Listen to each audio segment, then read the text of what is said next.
1,804 days, 5 long seasons.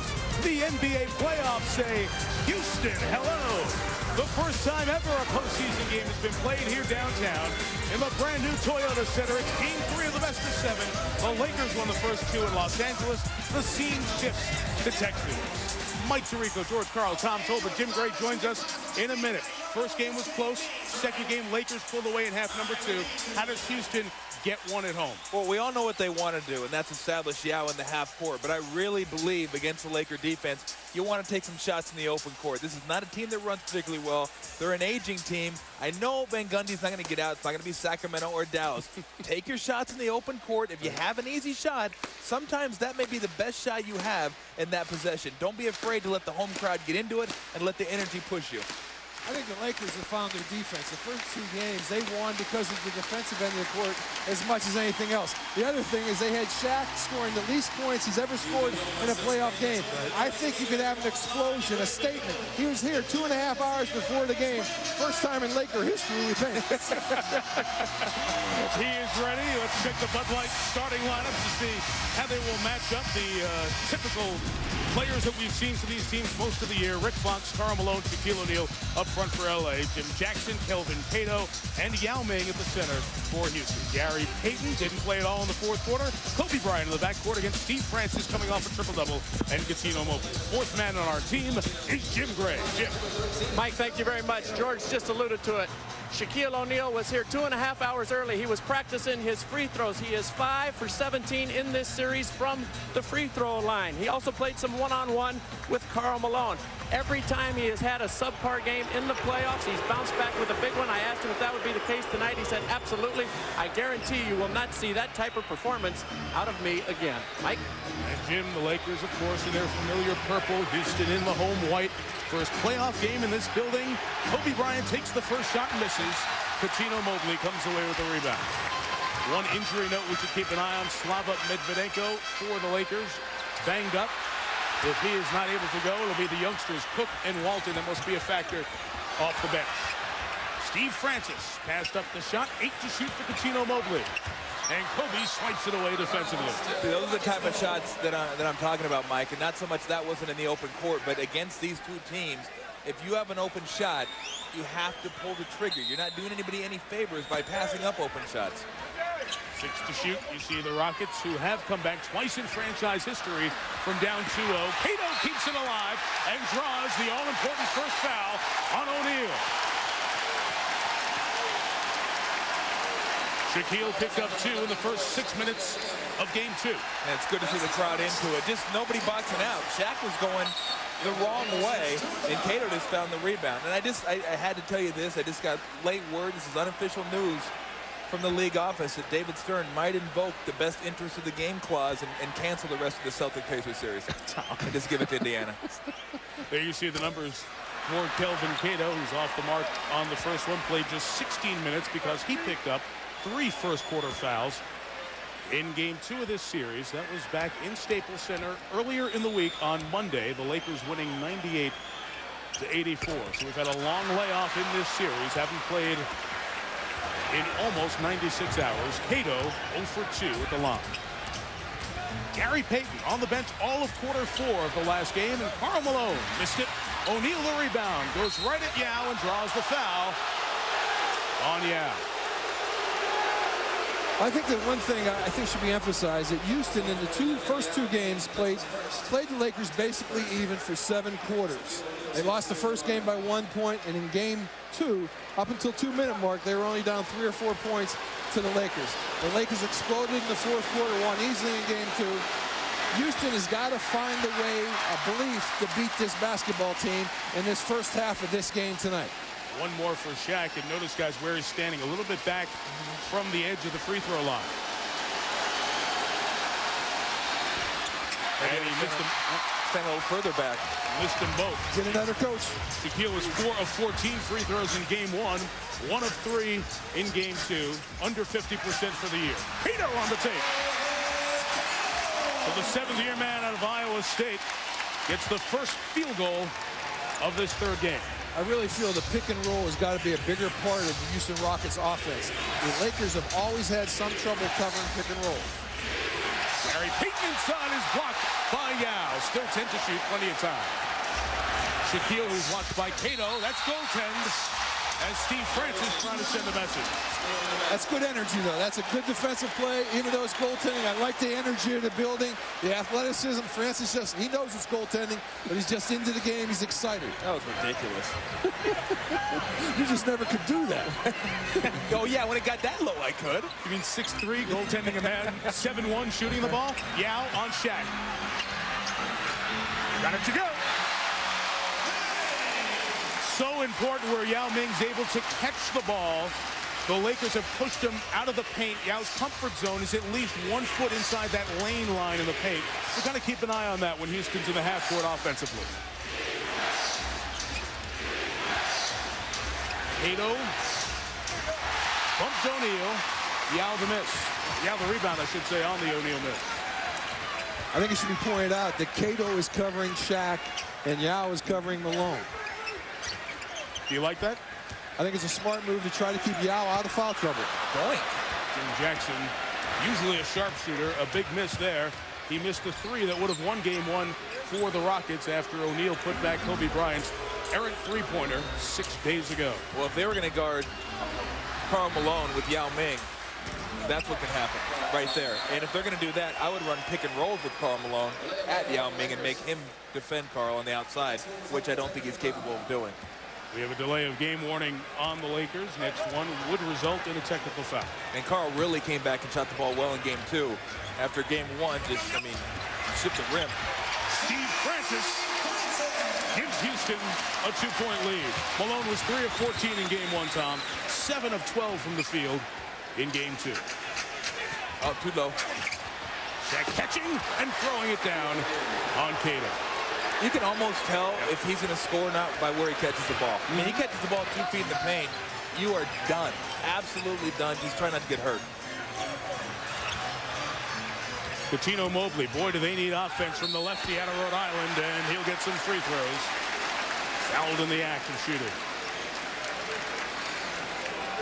This is a great play by Francis going away from the pick and roll at the midcourt and just getting to the rim. Shaq got cheated up. Here, Shaq, impossible. You can't stop the man. He catches the ball 2 feet from the basket. You may as well foul him or get out of his way. The foul was on Kobe Bryant, his first, and here's Mobley, 10 points in game 1, 9 points in game 2. Not enough. Mobley and Maurice Taylor off their bench are the 2 players that can be more effective in their offense. One of them or both of them has got to contribute some points and a lot of points and get a confidence in the game at the offensive end of the court. There is Taylor, 7th-year man out of Michigan, the best scoring option off of Jeff Van Gundy's bench. Early lead for the Rockets. Game 3, trying to get one and make it a series. Game 4, Sunday on ABC. Coverage begins at 3 Eastern. Malone pass to Shaq. And a free throw. That's the problem you run into right there. I mean, you're better off getting out of the way than reaching in with an arm, because you're just not going to do it. And see, this is the problem that the league has with Shaq, because that's a foul right there. A lot of times that won't get called because it doesn't look like much against Shaq, and that's where Shaq in turn gets frustrated because he doesn't get some of the calls that maybe he deserves. O'Neal makes that free throw and puts LA on top 9-8. I think if he keeps missing, he had to go from Van Exel to Michael Adams, move over to the right. Just keep exploring the whole half circle area so you can find a hot zone. I'm taking bank shots. Jimmy Jackson triple. Well, Houston has just not hit its 3-pointers in this series. 5 of 22 in the first 2 games. You know what they're doing, though, Mike? They're getting to their offense a little earlier than they have in the first 2 games. On a switch, Francis had Look out again. Shaq over Cato. Wow. So Shaquille O'Neal has 9 of the Laker 11 points here in the first 4:15, and he's opened 4 of 5 from the field. When he gets that low, you have to front him because there's no room to throw a lob at that point. Easier said than done. He's pretty wide. Yao the turn the hook.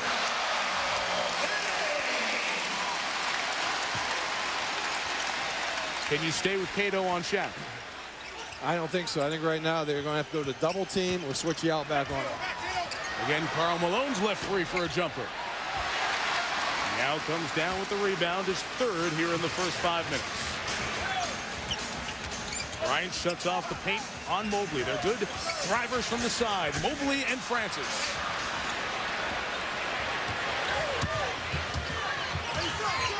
Mobley had to expend a lot of energy on Kobe defensively. Bryant had a quiet first half, but 3 good halves since then. Rick Fox now 0 of 6 in the series, but Shaq is 5 of 6 tonight. He's unstoppable. And Houston will take a timeout. Well, he showed up early. He was the first one on the floor. He only had 7 points, a career playoff low. He's guarding Yao Ming, who's gotten off to a good start, hitting both of his field goals and has 3 rebounds. But Shaq's 7 points, game 2, playoff low. You think he can make a comeback? He has 11 in the first half of the first quarter. Very nice. Like all light beers, it's low in carbs. Unlike any other light beer, it's got the great taste of Bud Light. What we have here is a failure to compromise. Fresh, smooth, real. It's all here.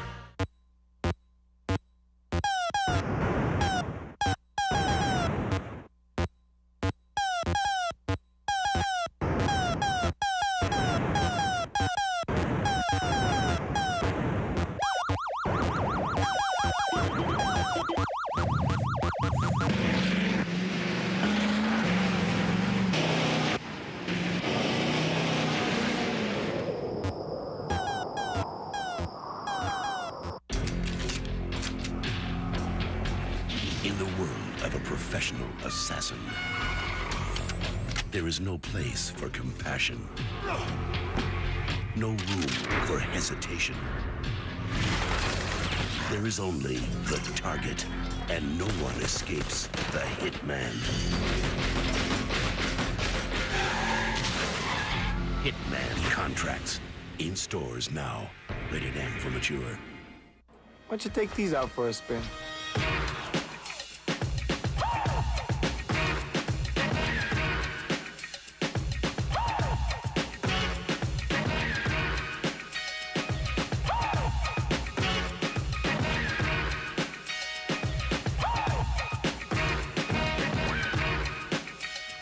Hey, nice kicks. I'll take them. Reebok Classic Leather BB, only at Foot Locker. Game 3, Lakers lead the series 2-0 and lead this game by 3. Shaquille O'Neal 5 of 6 to start. Well, it's all about position and all about where you get the ball. You're going to watch all these touches, 2 feet in the paint, and there is just nothing you can do with that man when he catches it that low. When Shaq reminds me, his face, about, I think, 7, 8 years ago, I was coaching an All-Star game that I was accused of double-teaming Shaq in the All-Star game. We were playing, I was in Seattle at the time. We played Shaq about 10 days later. And he came out, and it was the papers, everybody said that I had came up with the strategy, double-team Shaq, take him out in an All-Star game. That was not necessarily the truth, but in the game, the first quarter score was 44-12. It was the fastest game I've ever been out of in my life. Shaq took care of most of the 44, I would guess. And Shaq right now is kind of playing that way.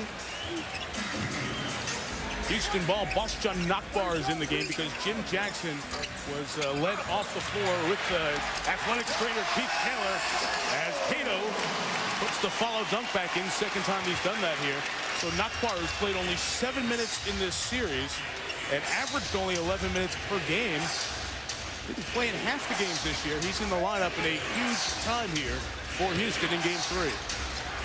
Jim Gray will check on the injury to Jim Jackson. Gary Payton doubled. Takes a timeout, 22nd timeout for the Lakers. Jeff Van Gundy is first year here in Houston as the Rockets in the playoffs going up against Phil Jackson. Only once have they been head coaches against each other in a playoff series, but of course 5 times Jeff an assistant with the Knicks when Phil was with the Chicago Bulls. 2 games tonight here on ESPN, and our playoff coverage continues throughout the weekend. A doubleheader tomorrow night, 7 Eastern. The team shifts to Dallas for game 3, Sacramento and Dallas, and then the first playoff game in 9 years in Denver as the Timberwolves take on the Nuggets.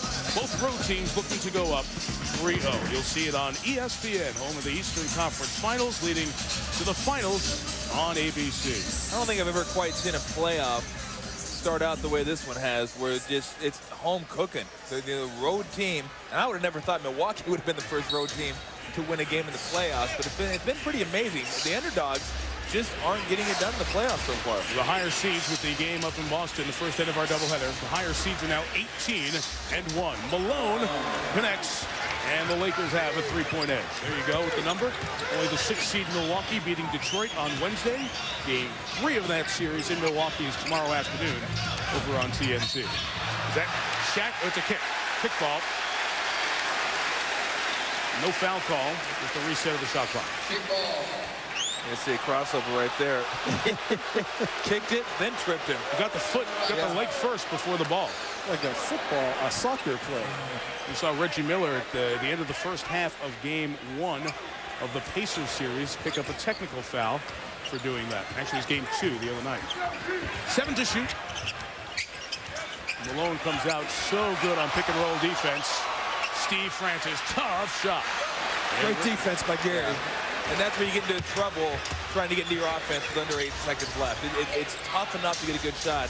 You make it difficult on yourself waiting that long. Ooh! He splits Yao and Steve Francis. And the Lakers have opened up with a terrific start, 8 of 14 from the field. May need some Dramamine after that move. There's been enough drama with the Lakers this season. Boston Nakbar, a 3. So the man who hits the 3 is the man coming off the bench. The Rockets' first-round pick of 2002, second-year man out of Slovenia, Boston Nakbar. Rick Fox, offensive foul.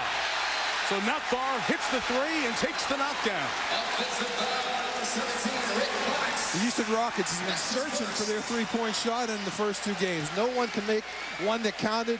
The Lakers actually made a lot of big 3s in the 4th quarter of both games, and that might be a sign. Nakbar's 3 could give him some life from the outside the arc. Tim Jackson has returned to the Houston bench.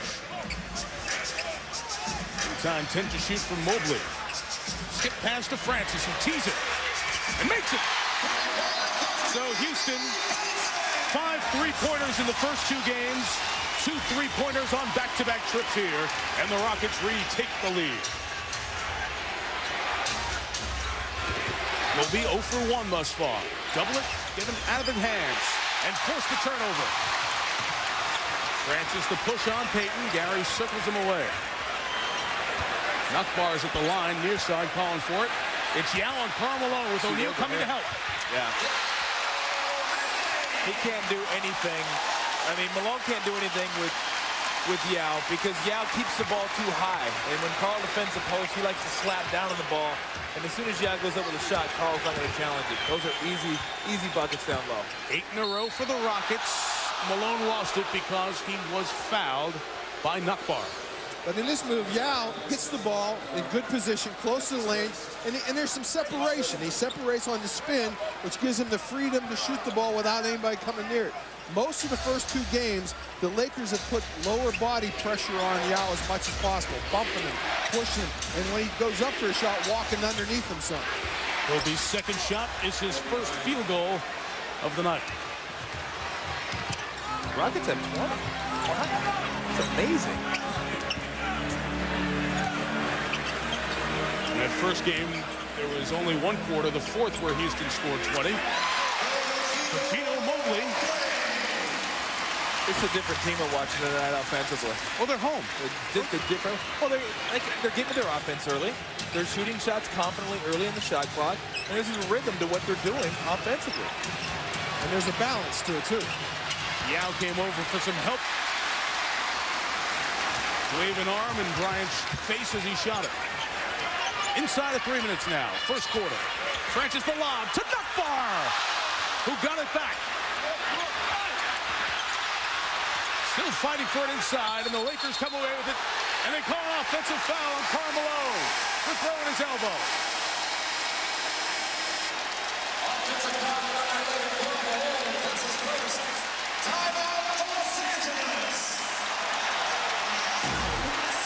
Nakbar didn't get the dunk. didn't give up. Took a shot in the chops and draws the personal foul. Rocket ball when we come back.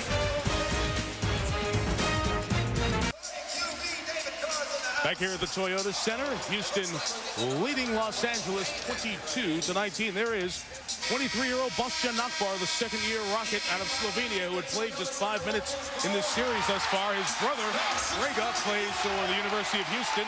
They're now to be coached by Tom Penders. Came in the game because of the injury to Jim Jackson and knocked down the three-pointer. You know, early in the season, he averaged 15 minutes per game in the first 13 and stuck his nose right in there, drawing one foul on Rick Fox and this foul on Karl Malone after he missed the alley-oop. Nakbar, who played only 14 games as a rookie, I mentioned he played 45 total games this season. The last 2 games of the season when the Rockets set Steve Francis and Cuttino Mobley and Kelvin Cato was in the doghouse a little bit, Nakbar had a chance to play a little bit more. Scored 23 points in the last couple of games. So here he is inserted in a very key moment in this series for the Rockets. He remains on the floor. Maurice Taylor has come in for Houston as well. Devin George in for the Lakers. And Mobley extends the lead to 5. I think Nakbar playing the game is going to be a guy that can extend the defense for LA and maybe get Yao more involved in a low post position. His shooting, the three-point play is going to be important all through this game. Kobe 1 for 3. Shaq started hot if you're just joining us. 11 of LA's first 13. Hasn't had a shot since. And Yao's not guarding him. Cato is. 2 to shoot. And Bryant. Rebound from Malone. So Karl Malone has 3 boards and 6 points in the first 10 minutes of this one. But the big guys for the Lakers, Ben Shaq and Karl, get the job done.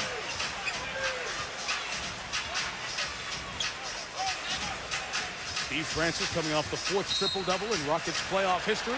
That's a foul on Kobe Bryant trying to deny Cuttino Mobley. Let's get a Jim Gray update on Jimmy Jackson. Mike, he's back out on the bench, came out here a couple minutes ago. Keith Jones, the trainer, took a look at Jackson. What he has is he has a strain in his lower back on the right-hand side. He will return to the game, but it's stiffened up.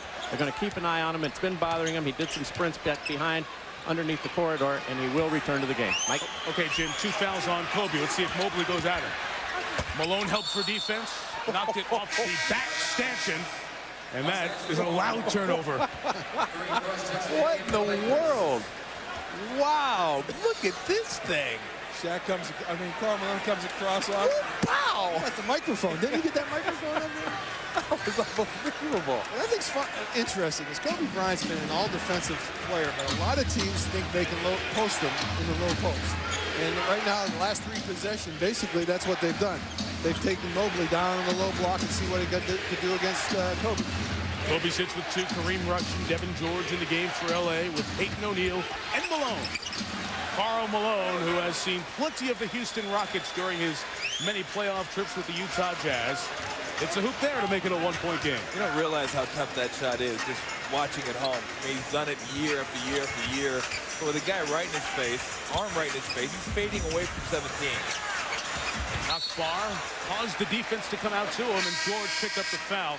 That's 3 fouls picked up by the defender on Nakbar. That's vintage right there. I mean, we've seen that for the past 15 years or so. He didn't have that. That's the one thing about Karl Malone. He did not have that shot when he first came into the league. He was a pure power player. And you see the all-time playoff points, 3rd on the list behind Jordan and Kareem Abdul-Jabbar, but he didn't have that. And he worked and worked until that shot made him probably the best shooting power forward, mid-range-wise, in the NBA.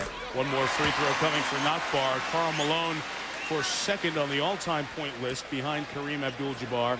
He'd have to average 18 a game next year, his 2nd and final year of his 2-year deal with the Lakers. Of course, a lot of consternation or questions about Karl coming back to play next year. After we talked with him last night, George, I'm not sure if Karl is sure what he wants to do next year.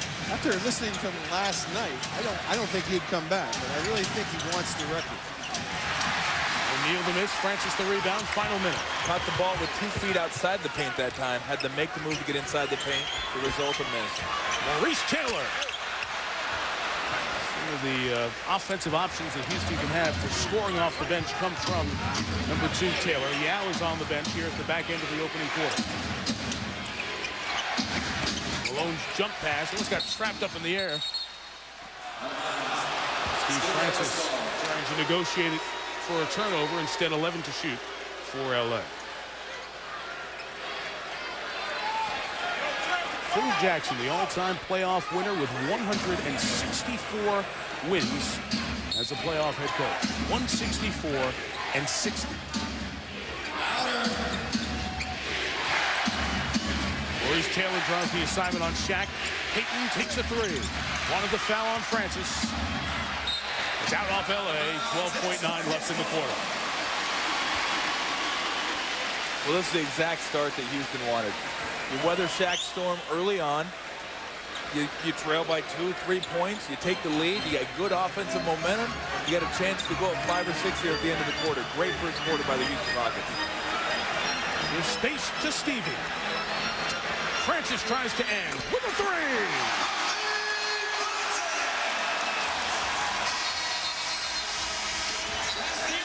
The highest scoring quarter for the Rockets in this series.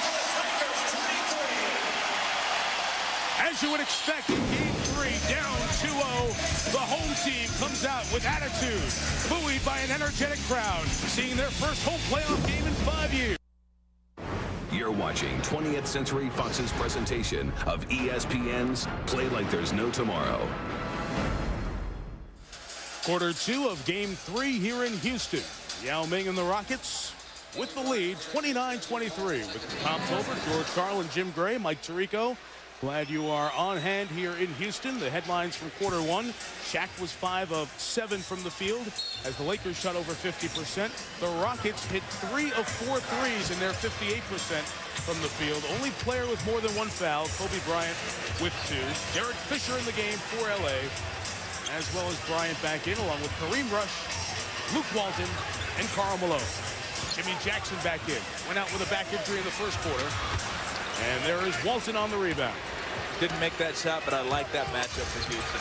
I like a veteran, physical veteran being guarded by a young guy. Kick ball. Reset the clock as Coutinho Mobley comes in right away from Boston Nakbar, who hit a couple of shots.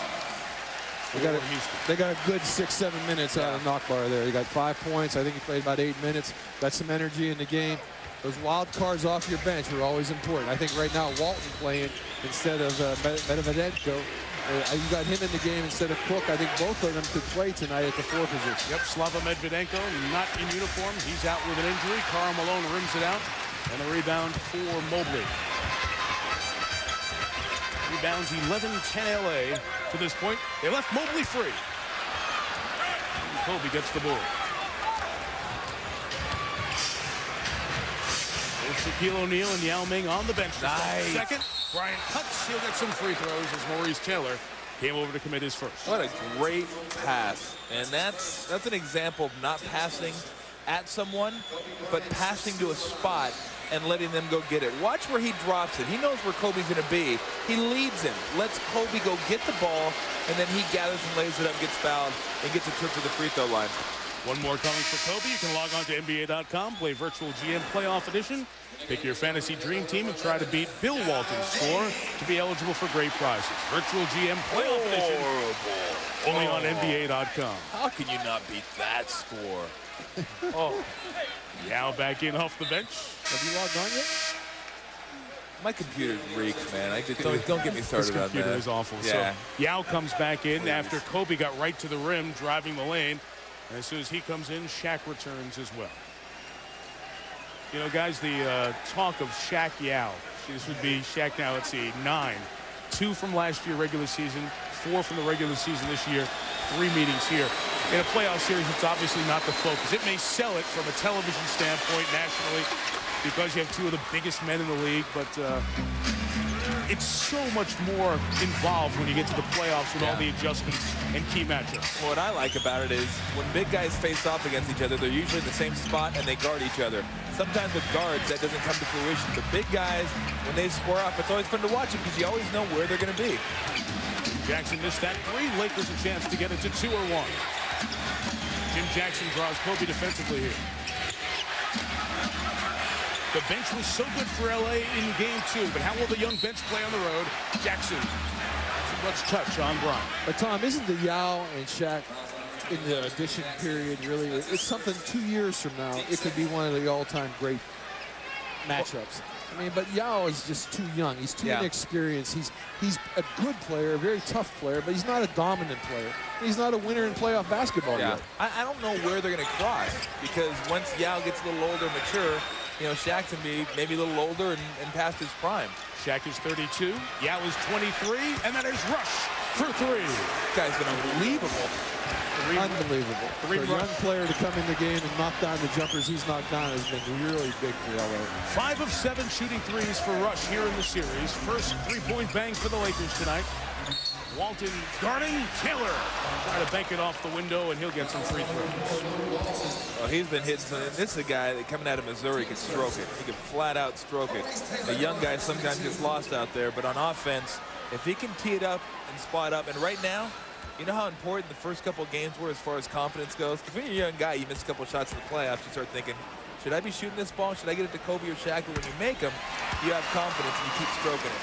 What Phil has done very well is his starting unit is not a shooting unit, but his second team is a shooting unit.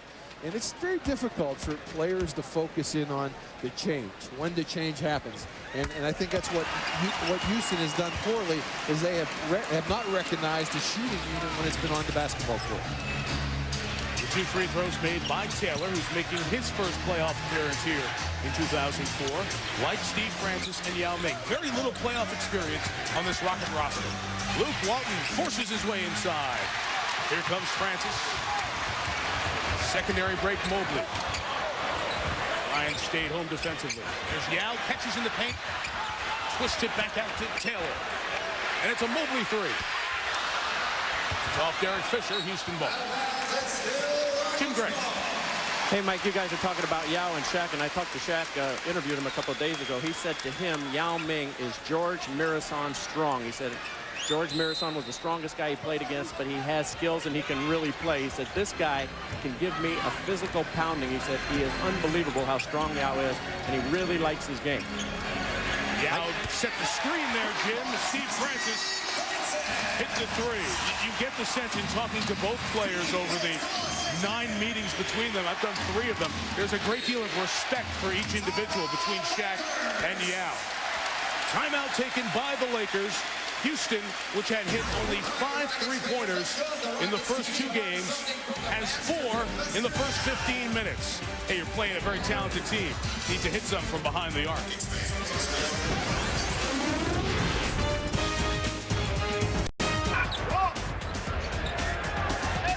Here it is, Houston by 6. Good chance to take a look at the updated McDonald's NBA playoff bracket.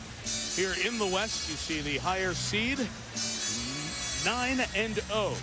San Antonio getting the win, holding off Memphis last night. Game 4 of this series will be seen on ABC at 3:30 Eastern on Sunday. Our coverage beginning with GMC NBA hang time from Times Square at 3 Eastern. Fisher gets to the cup. Derek Fisher gets the hoop. Derek closed out the game with Gary Payton on the bench in Game 2. I know we probably have some great games left in round 1, but the second round of the NBA is going to be fantastic. Jim Jackson knocks down a 3. So there is 5 3-pointers for the Rockets, as many as they had in the first 2 games. And the 3 is so important because this is not a very good offensive team. It's a huge weapon. And really, you're talking about getting the crowd into it. A 3 can do it just like a dunk. Shaq coming across the lane with the hook. There are the numbers. Just awful shooting. Yao catching in the paint. Wow. Pitch for Jackson. Repost the big fella.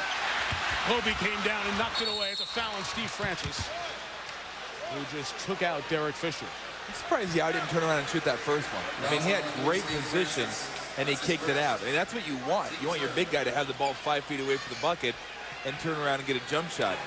Now, it'd be interesting, and I would say out of Shaq's 5 of 8 shooting, that he's probably 5 of 5 or 4 for 5 when he catches the ball 2 feet in the paint. And maybe has made 1 or possibly no field goals when he's got the ball outside the paint.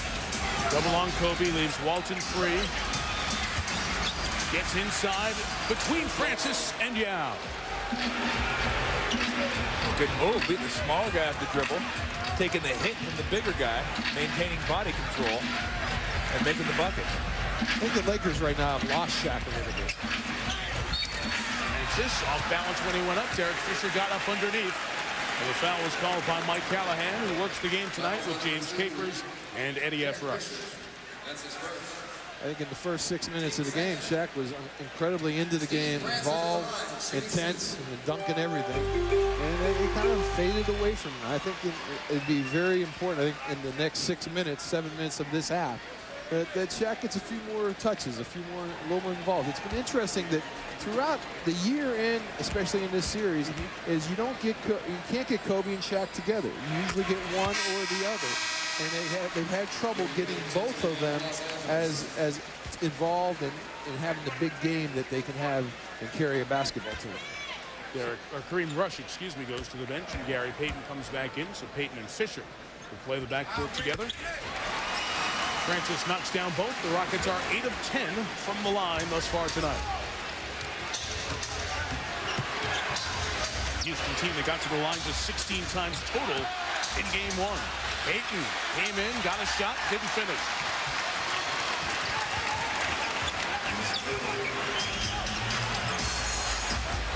Lakers have led by 5. Houston, largest lead of the night now at 9 as Mobley hits the jumper.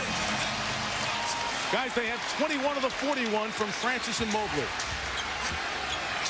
Well, they're the ones that are creating. And if they're not creating for themselves, they're creating for somebody else. And I just think you can't emphasize the fact that they're getting into stuff early, which makes it easier on them. Payton throws it up. Kobe there to finish. Well, that's what happens when 7 guys box out Shaq. Everybody on the team boxed Shaq out. Kind of forgot about Kobe. It's a lesson learned from the end of game one. We're going to box you out this time, right?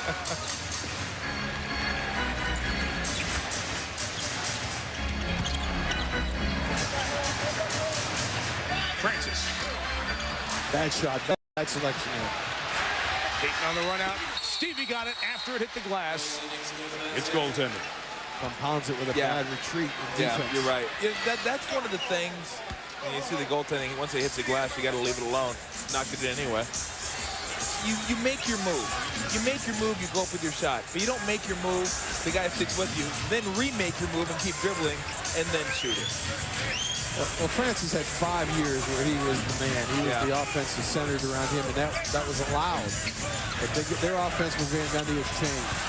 Another turnover here by the Rockets, who turned it over 20 times in game one. Kobe spinning, put it up high to avoid Yao, who gets the board, pitches to Francis, and here come the Rockets. 3-on-2. Stevie the pitch. Mobley the finish.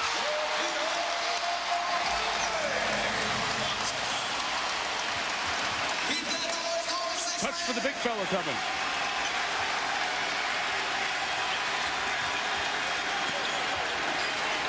Swung over to Kobe. Luke Walton, nice cut. Couldn't convert. Nice job by Francis to get back in bounds. On the move, Mo Taylor makes himself a pretzel. He's going to get the foul before the putback by Yao.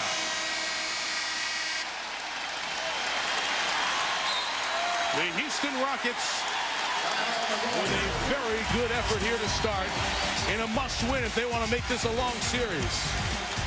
Sounds like Steve Francis is freed up. It's in transition. He and Mobley, both in double figures. They have 23 of the Houston 43. Rockets by 7.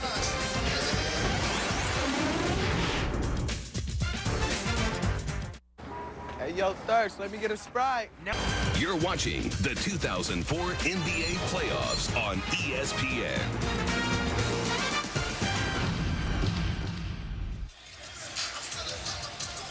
City that earned the reputation of Clutch City during the back-to-back championships in 94 and 95. Back here in Houston, let's check the GMC game track, how the Rockets have worked their way up 7 halfway through the second. Shaquille O'Neal had all his points early, no points after the first 5:19 of this one. Only 3 shots, but all makes for Yao Ming.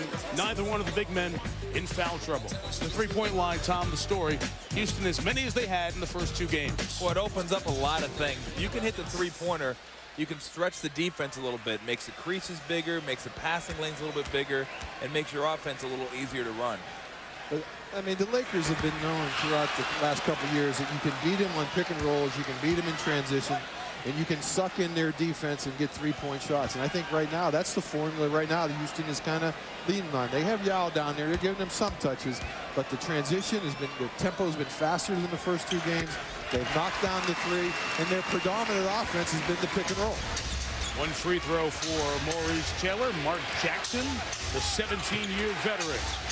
In the lineup for the Rockets is Steve Francis. Will take a few minutes here to rest. Slapped away by Jim Jackson and out of bounds. We talk about this Houston team. I mentioned the back-to-back championships from a decade ago. Mark Jackson has more than half of the games played in the playoffs for this entire Houston team. And Jim Jackson has another 25. So even though we've seen the Rockets in the playoffs so often in our recent memory, it's the first home game here in 5 years in the postseason, and so few of these players have been through it. Look at everybody converge on Kobe, and the foul is called. They're going to tag it to Jimmy Jackson. But I think you have seen all through the playoffs, and this series, it's inexperience versus experience. The Lakers, unbelievable, 884 games to 245 playoff games. But this is throughout the Western Conference. You got Minnesota, Denver. Minnesota has much more experience. And then you have the inexperienced teams at the bottom of the bracket. Memphis versus San Antonio. Again, Memphis has had a great year, a very productive season. Their inexperience, I think, is showing. Houston's inexperience showed in the first two games. Their pride is showing in tonight's game. As you saw on the graphic, this 100th playoff game for Kobe Bryant.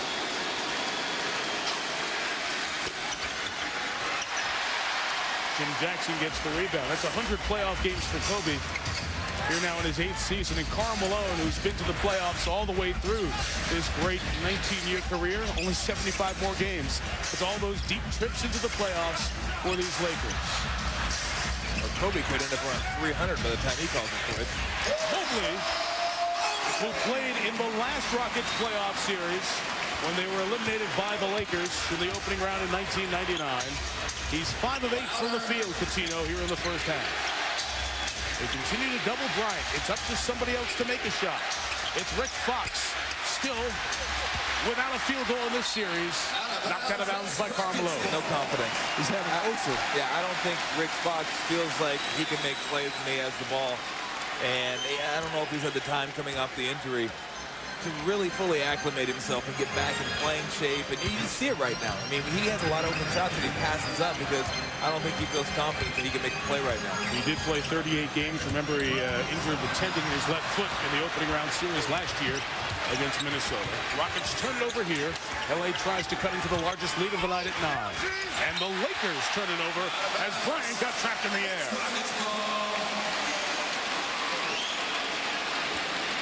One of those periods when Shaq disappeared for him. He was the guy that did it early, and somehow, some way, when the other team's making the run, and you've had such great success with your big guy, you got to find a way to get him the ball. Now up top, had the inclination, but pulled it back. Driving on O'Neal.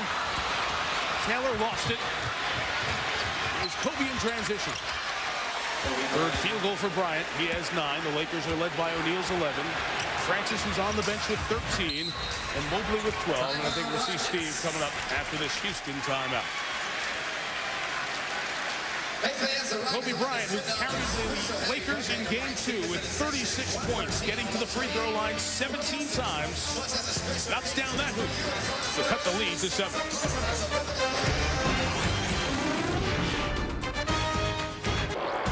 Welcome back to the 2004 NBA playoffs on ESPN. Coming up in moments on the Toyota Halftime Show, I'll be joined as always by these two guys, and we will head to Los Angeles where the presentation of the Most Improved Player Award will be handed out by Andre Aldridge of NBA TV. Plus, Celtics and Pacers will highlights from that game. But, guys, your thoughts on this? Well, I think you got to look at Steve Francis building on the confidence with the triple-double from Game 2. He's come out and really, I think, set a fire under the Houston Rockets. The Lakers are giving up 55% shooting from the field. They've got to play some defense, and my goodness, Rick Fox, please show some confidence. Hit a shot, man. Just hit a shot. All right, let's go back to Mike Tirico in Houston. Okay, guys, we'll see you at halftime. We're talking to Karl Malone before the game. He spoke for so many of the players, Shaquille O'Neal as well.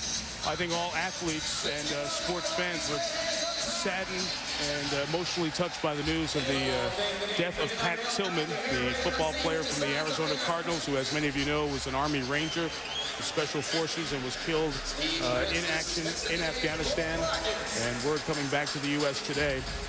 Karl Malone telling me earlier today that it was tough for him. He normally takes a nap the day of a game. He couldn't take his nap. He was tossing and turning, watching TV, watching the coverage of it. Just the realization by these players who are lauded by us and by their many fans as heroes, that those are the real heroes, especially when it's one of their brethren, a professional athlete. Yao inside has it taken away by Malone. It goes out of bounds here. Rocket ball. Shaquille O'Neal made the point. Shaquille's dad, of course, in the Army, known as Sarge.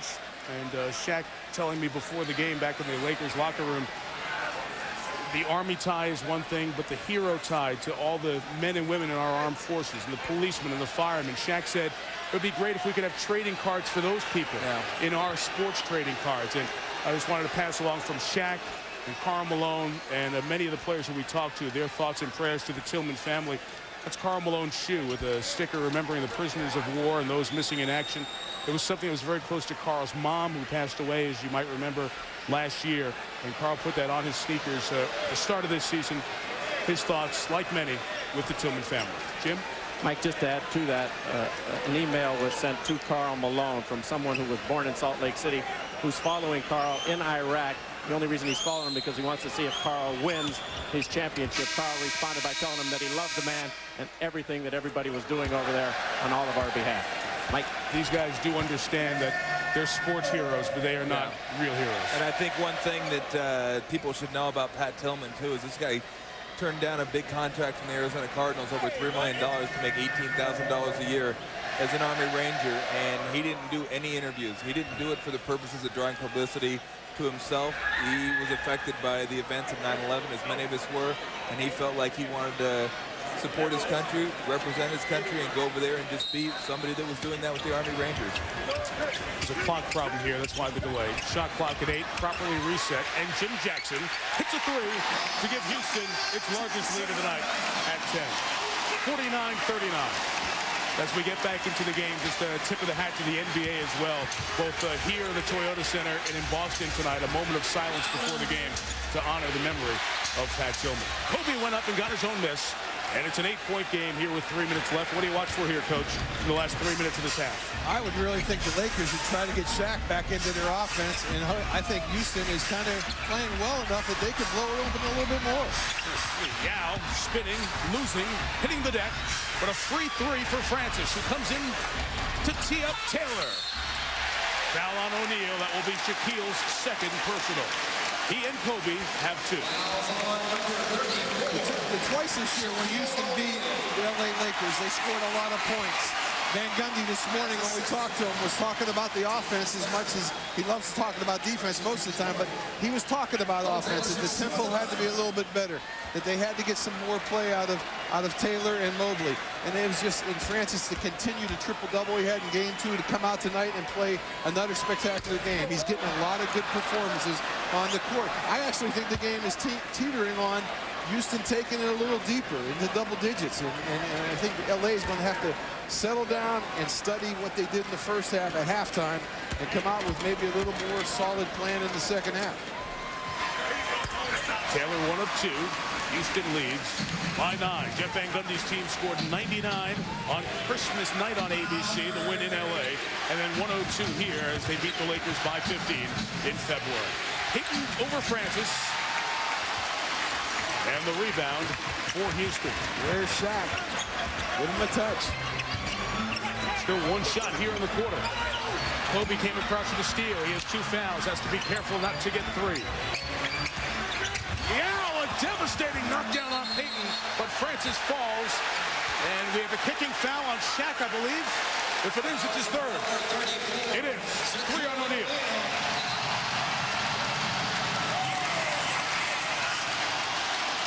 Look out! Oh! How about a deep leader? That's a good pick, too. But the play here is Shaq just makes a silly foul. He's got two. He gets beat. Let him go. It's just a trip. It's almost like his feet got in the way. He just should get out of his way. When he has two fouls, sometimes he plays very immature in that situation. They need Shaq in this game, and I don't know, 3 fouls is, they've got 2 big guys on their team. They got 2 big players, Malone and Shaq. It's a great hit, isn't it? You know what? That was bottom of your feet touching the floor, and the next thing, the buttocks were touching the floor. So Shaquille will come to the bench for the rest of the half with 3 personal fouls, only having taken 1 shot there in this second quarter. Francis makes them both. The Houston lead is 11. Steve Francis has 15 points and 4 assists. That was one of my favorite things to do as a player. Instead of bone jarring pick on somebody. Just love that feeling. Luke Walton comes in. Lakers go small. Malone with a make. Got to go Yao here. You're going to have Karl Malone guard him. Try to get some good position down low. Malone's going to do a good job bodying him. Look at the physical. 11 on 11 there in your paint, folks. Forget the ball. Just watch these guys. Francis calls the set play. Look at Karl working so hard, huh? They double. Taylor gets it, makes it. When Shaq isn't in the game, the Lakers have no shot blocking presence. Karl Malone's a very good defender, but he doesn't block shots. Walton's too small to block shots. Yao came out to challenge the catch by Malone. Karl has to fade and fire over Yao. George, you were right. This is teetering. They could get it up to 15 here at the break. Francis took it over the top. Again, I don't like that shot. It's that fancy quick release. Physical, body, knee in the back, right there. Going to grind you, push you out, not let you get it, and therefore forces the ball away and puts you on the weak side. Good job of defending by Karl Malone. Karl Malone, 6'9", 260. I love when he told us last night, this guy's big. And I don't say that very often about somebody else I play. Kobe misses. He's 4 of 10. Final minute before halftime.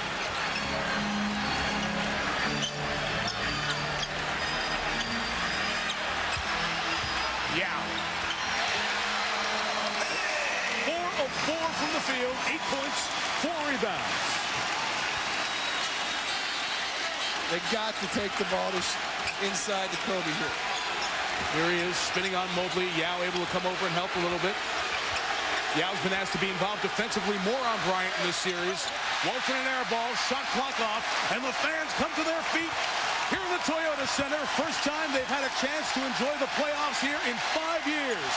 And we'll let them finish the half.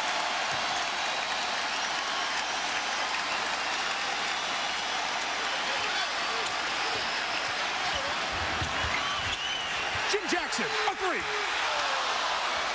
Halftime. End of the first half, your Houston Rockets 56, Los Angeles Lakers 43. Houston scored 56. They shot 56 from the field. Steve Francis led him with 15, and he's standing by with Jim Gray. All right, Mike, thank you very much. 15 for Steve Francis. Steve, why have you and Coutinho Mobley come out so much more aggressive tonight and disciplined? We knew that, LA was going to try to press up on us, so we wanted to take advantage, getting the ball inside, working back outside. You've also been aggressive in going at Kobe and at Shaq. Will you go at Shaq immediately in the third quarter with those 3 fouls? I think it's important for Yao to get off to a good start. He only got 6 points now, but through the next half, we're going to need him. Can you sustain it without the mistakes that you guys have made in the past? Well, hopefully we can, show that we matured throughout the first 2 games, like I was telling you before, and, we'll be able to come through. Steve, thank you. Nice to talk to you. Maybe we'll have. Jim, thank you. Steve Francis, first 2 games, 9 turnovers, none in the first half of Game 3. Kevin Frazier and company of the Toyota Halftime Show will announce for the most improved player in the league in Game 3 of the Pacers-Celtics series. Coming up on the Toyota Halftime Show at the Toyota Center at the break. Houston trying to get a game in Game 3, leading LA. Welcome to the Toyota Halftime Show. Steve Francis leading the way, and for the second straight game, the Houston Rockets own a halftime lead. This time, the cushion much larger, 56-43. The rain has begun to fall back here in New York City, but We don't bring in the McDonald's NBA brackets. Take a peek at it right there, and then we come inside of the Times Square studio. As always, I'm joined by Greg Anthony and Stephen A. Smith. We will get to the guys in just a second, but we have business to take care of. And as part of the NBA's Destination Finals Awards Week, we head out to Los Angeles, where Andre Aldridge is standing by to hand out the Most Improved Player Award. Andre? All right, thanks a lot. Good evening and welcome to Los Angeles, site of tonight's Destination Finals viewing party. Now, folks, we are here to present the NBA's Most Improved Player Award to Zach Randolph of the Portland Trail Blazers. Zach improved his play and became a team leader this season, improved the stats by 12 points and 6 rebounds per contest, which averaged a double-double for the entire season. Now, joining us to present the trophy, 6-time NBA League MVP and Hall of Famer Kareem Abdul-Jabbar. And, Captain, well, I think you've got a little hardware for Zach here.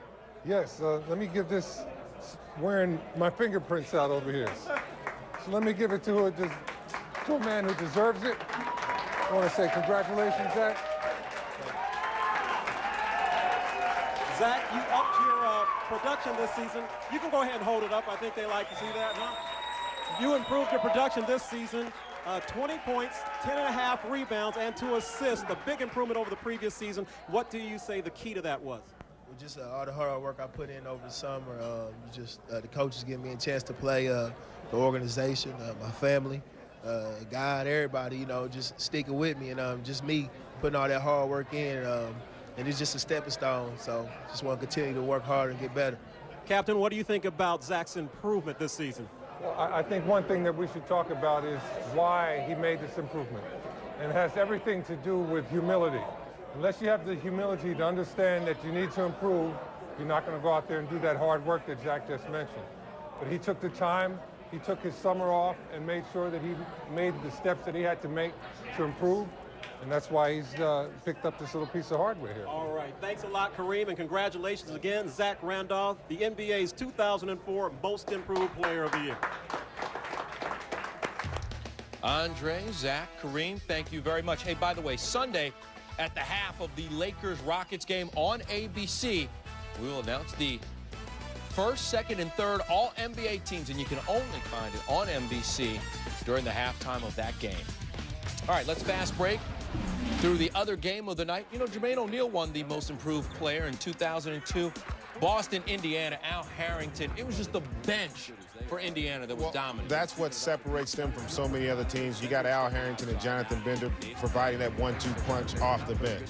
And then Ron Artest, no ill effects even from that Not suspension. at all, not at all. Stroking it from the three-point range, putting 15 points. And let's not forget, he put the clamps on Paul Pierce. Yeah, Paul Pierce just 4 of 17 from the floor. There's Harrington again. The worst home playoff loss in Celtics history. That's 261 home playoff games dating back to 1948, and basically now the Pacers can put this series away. They take a commanding 3-home lead in this series, Greg. Oh, no question about it. I expect them to put it away as well. You know what, Indiana playing so well, they have an understanding of what they need to do to be successful out on the floor, and right now you don't see this team getting rattled like they did last year. That's the experience setting in from learning from the mistakes of years past. I couldn't agree with you more, but at the same time, the Boston Celtics are just not very good. That's just the bottom line. They have Paul Pierce, but you've made such an abundance of changes being Danny Ainge, the president of basketball operations. These guys have never had an opportunity to really gel. They never had Ray friends this year. All of that stuff ends up getting to you, and you know it shows the effects when you're playing a great team like Indiana.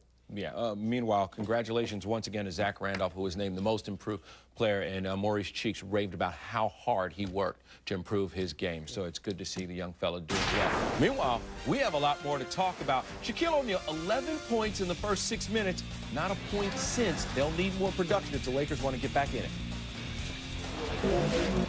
This halftime show is presented by the all-new Toyota Tundra Double Cab. Not just big, life-sized.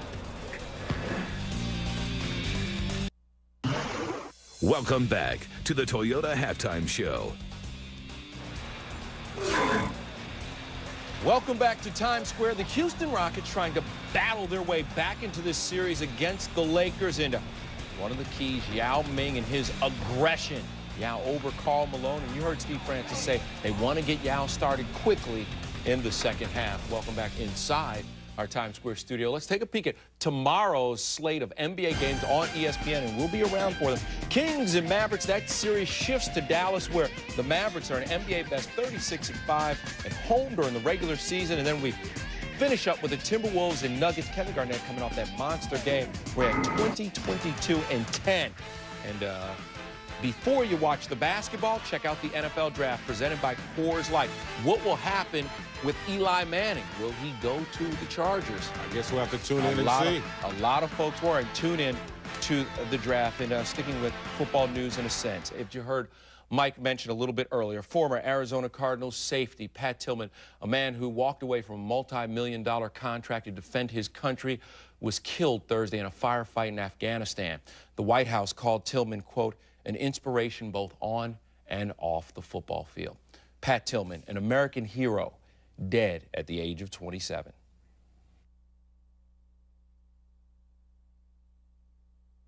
This halftime show is presented by the all-new Toyota Tundra Double Cab. Not just big, life-sized.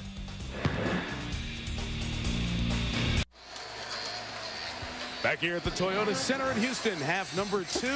Houston trying to get game 3 of this series and extend it, leading the Lakers 56-43. With Jim Gray, Tom Tolbert, George Karl, Mike Tirico. The first half, we saw Houston do so many things, but a lot of it, George, starts with getting Yao Ming going inside. Yeah, right now, Yao only has 8 points, which is a good half. He's 4 for 4, but he sucks into defense. 3 or 4 times in the half, the defense is surrounding him. All eyes are on him. Knockbar hits down and hits out of 3. Here he makes a nice pick. Francis gets into the crack. They have to come off the corner shooter, and I think Jimmy Jackson knocks down the 3. And then back again. He gets an out-of-bounds play, sucks into defense, kicks the ball back out. The 3-point shot has been huge for the Houston Rockets. They also are dominating the free throw line. Those are the 2 areas that actually the Lakers were dominating in the first 2 games. And Tom, what does LA have to do? Well, the Shaq needs to get reintroduced into the offense. He dominated early on and kind of went away from him a little bit. And I don't know if he was as aggressive seeking the ball as he was early on in the first half. But, you know, the fact of the matter is, the Rockets are hitting an inordinate amount of outside shots right now. And if you go by prior track record, at some point during the game, those shots aren't going to fall. When they don't, the Lakers have to jump on them. Let's go check in with Jim Gray. What to look ahead to in the second half. Jim? All right, Mike, I spoke to Steve Francis. He said Jeff Van Gundy was short and sweet. He said, guys, this is a 48-minute ball game, not a 24-minute one. We haven't won anything. As for the Lakers, I spoke to Kobe Bryant. He said, this is great. I love the emotion. I don't like the position we're in, but I love the challenge. This is a lot of fun. Mike? Kobe 4 of 10 shooting. Gary Payton 2 of 7. The Lakers are shooting a respectable playoff 44% in the first half, but Houston was great. They shot 56%, missing the first 2 of the third quarter, and Jim Jackson settles it down and goes with a set play. There you see the quick numbers and the big story, the 6 threes for Houston after 5 in the first 2 games. Shaq knocked it away from Yao. There's still 7 to go. And Mobley. Houston is open 0 for 3 here in quarter 3. Well, maybe Houston go on a 6-0 run to start the third, and Kobe could be ecstatic. Rick Fox holds 2 in the game, holds 7 in the series. Bryant rises up over Mobley. Steve Francis comes to get the rebound. His 5th. Remember, he had a triple-double in game 2. Francis leading scorer in this one with 15 points. This is game 3 of the best of 7 opening round Western Conference quarterfinal. Game 4 Sunday on ABC. Coverage begins at 3 Eastern. Mobley, Kobe with great defense. Rocket. First half, good start. Second half, 0 for thus far. Yeah. Well, that one, Mike, you saw on the right wing. He didn't start going to the hoop for about 7 seconds left on the shot clock. And it just, I hate to be redundant, but it's something worth looking at when they get into their offense, when they start their offense, and how easy a shot they get from it. 2 feet in the paint right there. As Shaq catches. Misses it. Just his 2nd shot since the first quarter. And Steve Francis goes up to get the rebound. In addition to everything Steve does, there's a toughness about him that is just very enjoyable to watch. But he and the Rockets have opened ice cold and given the Lakers an opportunity to get going. 0 for 5 for Houston to start. Kobe draws him, hitting the three. Both teams unable to knock one down here. Start of the second half. They got more jump shots in the locker room. They morphed back into game one. That's 72-71. Victory for the Lakers when Kobe took the three and Shaq rebounded the air ball with a dunk. As a coach, sometimes it's amazing. Sometimes your team forgets how they got the lead, how they got the success. I think Houston's gone away from the pick and roll, has gone away from running up and down the court with some enthusiasm. They got to get back. I mean, this game is not over. I think Van Gundy's points at halftime were very well. And Steve Francis gets him back with a three. Both he and Coutinho Mobley are 5 of 11 from the field. Houston's hit 7 threes. Jeff, who was very quick to point out, now his brother Stan in Miami out to the 2-0 lead. They'll play game 3 tomorrow afternoon in Louisiana. Good job by Jimmy Jackson coming out Fox right there. Oh, beautiful find by Kobe to Shaq. It's rare to see Shaq go up for a dunk and not be able to convert it. Well, they had two guys coming at him right there, Yao and Cato. Good job by Kobe breaking him down, drawing Yao, and then Cato just rakes him across the wrist. And a good foul. Shaq 1 of 3 from the line thus far tonight. He's got the new free throw, a foot behind the line. A little more arc on the shot. Same results. Now 6 of 21 here in the series. O'Neal shot 49% from the line. I think Nick Van Exel taught him that the 4 days he's been on. He didn't teach him that. You know, I don't know if the analogy works here, but it's almost like when you're playing golf and you line up further right because you keep hitting it right, and then you just hit it further right. You just overcompensate. Jackson hesitated. Other than the Francis three, the Rockets are 0 for 6. As Steve trickle the prior possession. Big lead, 60. Look at Kobe spin and twirl, and he draws the foul. Over the years, the personality of the Lakers when they get behind is to give Kobe much more freedom, much more ability to play off the pick and roll, play isolation situations. Here he has an ice where he just spins into the teeth of the defense. Cato reaches in and fouls a tough shot right now. Both teams aren't scoring. That's definitely working to the advantage of Houston. Remember after the Sacramento game a couple of weeks ago on ABC, they questioned Kobe not taking shots, if he was not taking shots on purpose, and then Kobe really carried this team individually the Wednesday final night of the season as he hit the shot at the end of regulation and double overtime to beat Portland, send the Lakers to the Pacific title and the 2 seed playing Houston as opposed to the 4 seed where they would be meeting Dallas in this opening round. Jeff Van Gundy said, it's kind of laughable. I don't know what people are talking about. As Yao hits over Shaq to extend the lead back out to 16. Yao Ming 5 of 6 from the field. Jeff Van Gundy said, I don't know these people who are critical of Kobe. I see a guy who is a great player, who is ultra competitive. O'Neal the putback off the Gary Payton miss. He was extremely complimentary of Kobe's greatness. He compared them to Michael Jordan's spirit and will to compete and to deliver victory. Out of bounds as Yao tried to get to Coutinho Mobley. It will be Laker ball, and let's visit with Jim Gray. Mike, you guys are exactly right. The exact quote from Jeff was, he has a spirit and a will to win that's unmatched. I see a dominance. He's a competitor that's unsurpassed, the likes of Michael Jordan. I don't see what the problem is. Of course, I don't see what his coaches and his teammates see every day, but to me, it's all a bunch of junk. Kobe showed it carrying the team with 36 in game 2. Payton got there, but Cato beat him to the spot. Kelvin Cato out of foul trouble. A good interior presence with Yao on the defensive end. Steve Francis, the jump ball call as he was trying to get to the cup. What you have for Houston right now is everybody's playing their role at a very high level. They got knockbars come in, scored points. Cato's giving them a defensive presence. They started Cato on Shaq early in the game, even though Shaq was dominant. It kept Yao from getting in foul trouble. Yao sucked into defense and gotten the ball out to the perimeter. Francis having a great game from the point. Rick Fox, 4-inch size advantage as he jumps with Steve Francis. Payton comes away with it.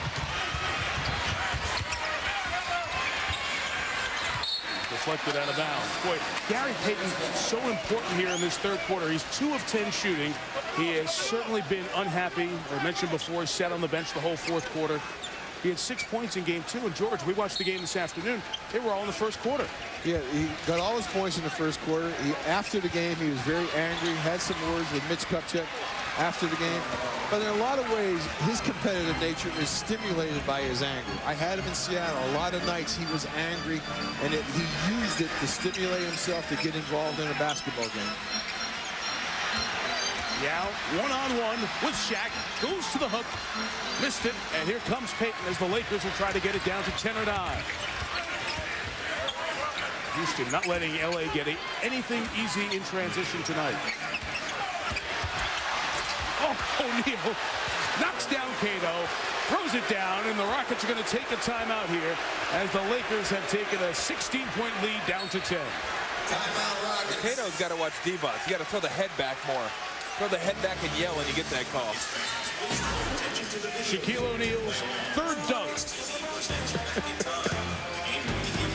No fall for the flop. Lakers getting closer.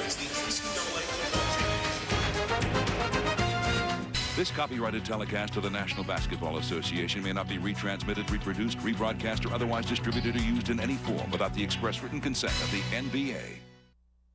ESPN's presentation of the NBA playoffs, brought to you by Adidas. Impossible is nothing. Wendy's new Chicken Temptations. It's better here. And Miller. Vote Miller for president of beers. Good call. Welcome back to Houston. I'm Jim Gray. The Lakers trail by 10 here in Houston. I'm now joined by Al Michaels and Doc Rivers. They'll call Sunday's game on ABC. Al, what's your assessment of what's going on here tonight? You know, the Lakers season, as you know very well, Jim, has been so crazy. They're the most unpredictable team imaginable. They've been unbelievably inconsistent. So they come in here and everybody thinks they're going to sweep, and all of a sudden they have their hands full, and then some 10 points down toward the end of the third quarter. I have no idea with this team. Neither do you, Jim. Neither does Phil Jackson. Neither does anybody else. You've covered a lot of sports. Have you ever seen anything quite like this, where it's a soap opera from day to day, and the consistency of the play is day to day too? I must say, over an 82-game season, it's amazing to me because there's a tremendous story every day. It's been called a soap opera. It's a lot more than that, I think. I've never seen a team go through a season under a microscope like this one has. Let's bring Doc Rivers in. Doc, Lakers only 10 down with everything that's gone wrong here tonight. What's your assessment? Do you think they can still win this game? Well, they can still win the game, but they have to get Shaq involved, obviously. I think he's playing cautious because of the 3 fouls, and I think you'll see a little bit more Shaq the rest of the way. You have to. Do you see this as a series, or do you still see this as the Lakers, like everybody else, seemingly getting through this? I think it's a series. You know, all the Lakers have done is won at home, and now it's the Rockets' chance. So if the Rockets can win this game, then it's back to just a normal square series. Gentlemen, thank you. We'll let you get back and watch the game. We'll look forward to you on ABC at 3:30 Eastern time on Sunday. Back to you, Mike. All right, Jim, great to see the guys down here enjoying the game on Friday night. They get paid for that? Was that an appearance? I want to know what golf course they're playing tomorrow. You guys are bad. You guys are bad.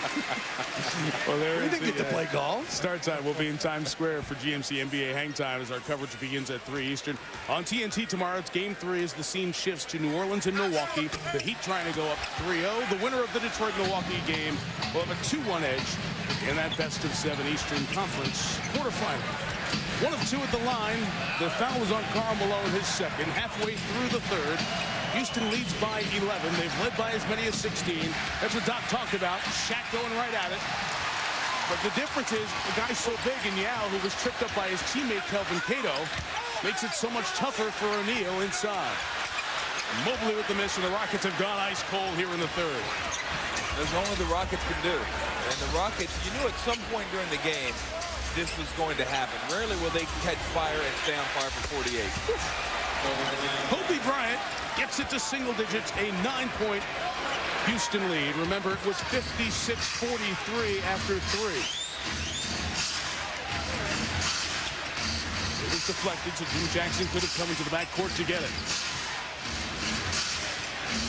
Karl Malone switches.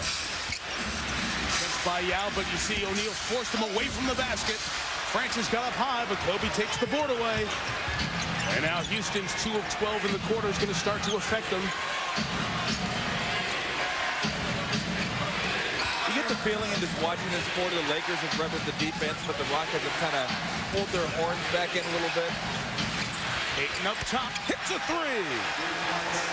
And all of a sudden, it's a 6-point lead, an 11-1 Laker run. Gary Payton is not a very good three-point shooter, but he has a knack of making a shot when it's important. Mobley used a little window as his quickness was able to get by O'Neal. And hit a very important shot for Jeff Van Gundy's team. You look it over at Jeff Van Gundy, too, and he wants more pressure. He wants more intensity. He wants to get the ball up the court a little bit quicker and get back into the flow. He wants to win it before the end of the game. Francis slapped it away. Malone with 8 to shoot, takes it. Rebound Francis. Jeff was yelling, saying, play ball, go play. Mobley free. Three. Yep. Timeout, LA.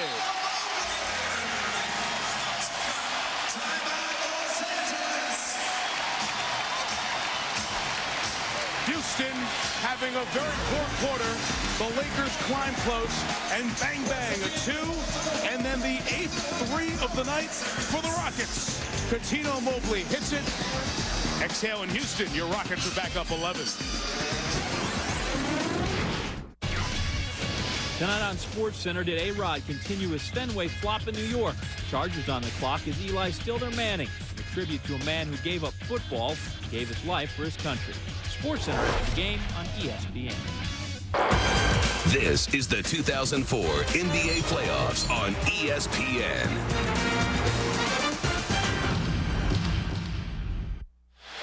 Back in Houston, where the Rockets have weathered a cold shooting start to the third, have re-extended the lead to 11. Time for tonight's playoff edition of the Sprite.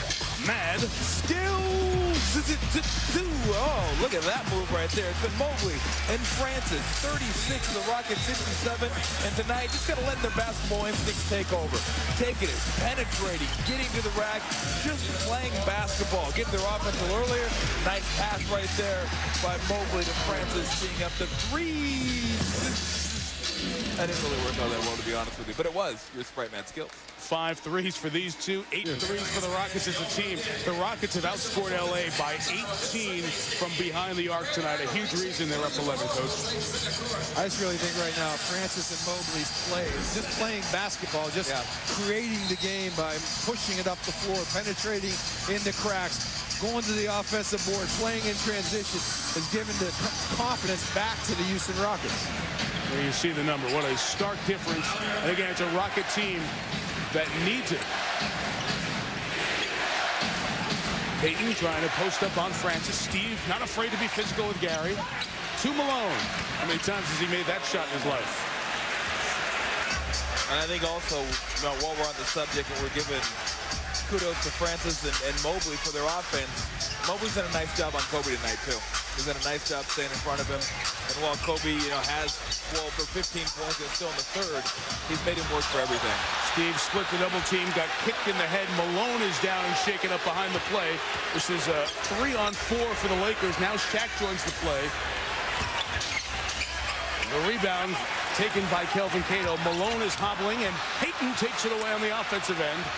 Bryant, unsettled, missed everything with the three.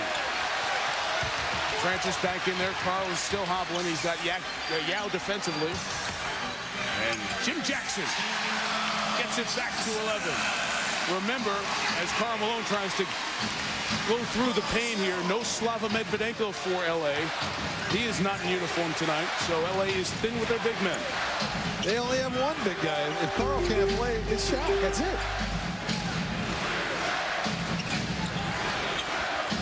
Karl Malone, who had his half season with the knee injury, shows no ill effects there as he makes it. He's grabbing up by his left thigh.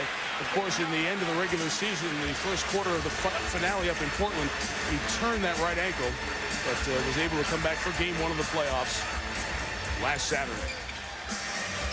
Francis a three. I would go back to that. I think with Carl a little wobbly right now, he didn't want to step up on that pick and roll. And Steve Francis, if you set the pick a little lower, you can get a closer jump shot.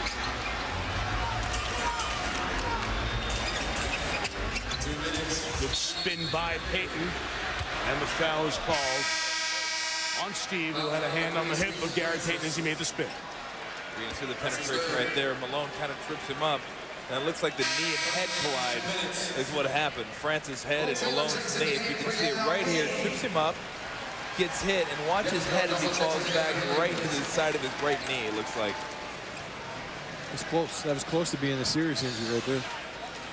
It's Rick Fox who goes to the bench, and Malone staying in as Devin George comes in off the Laker bench.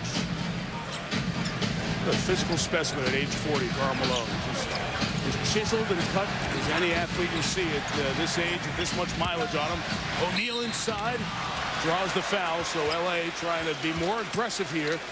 They have drawn 5 fouls on the Rockets here in the third quarter, and LA's only been whistled for 1. Yao comes back to the bench.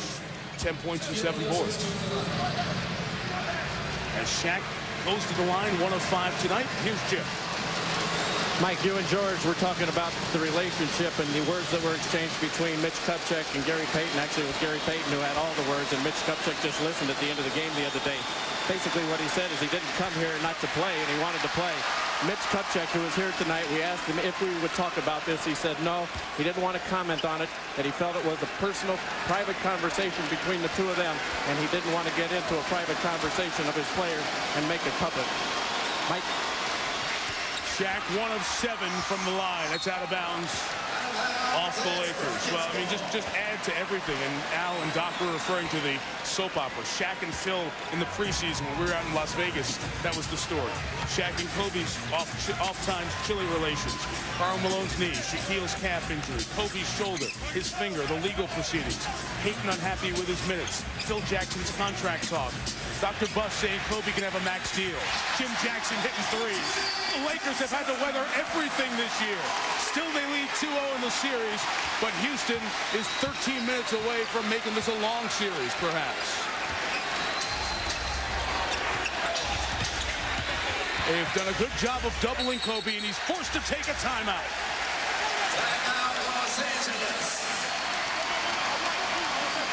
So many of the small things that happen in a series, the double team on Bryant has been effective tonight, has forced LA out of their offense in key moments. Laker timeout.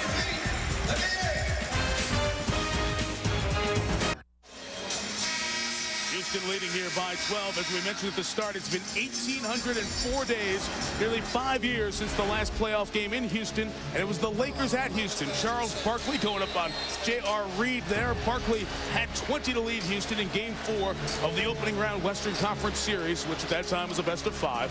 But it wasn't enough. Shaquille at 37. The Rockets eliminated 3-1. Saw Cuttino Mobley in those highlights as Kobe swooped in for a miss that Shaq put back. Mobley is the only Rocket still on the Houston roster. A team coached by Rudy Tomjanovich with Scottie Pippen and Hakeem Olajuwon. As you look at how the Lakers on fire that game, huh? He was rolling 6 for 23. Ouch. Scottie was hot.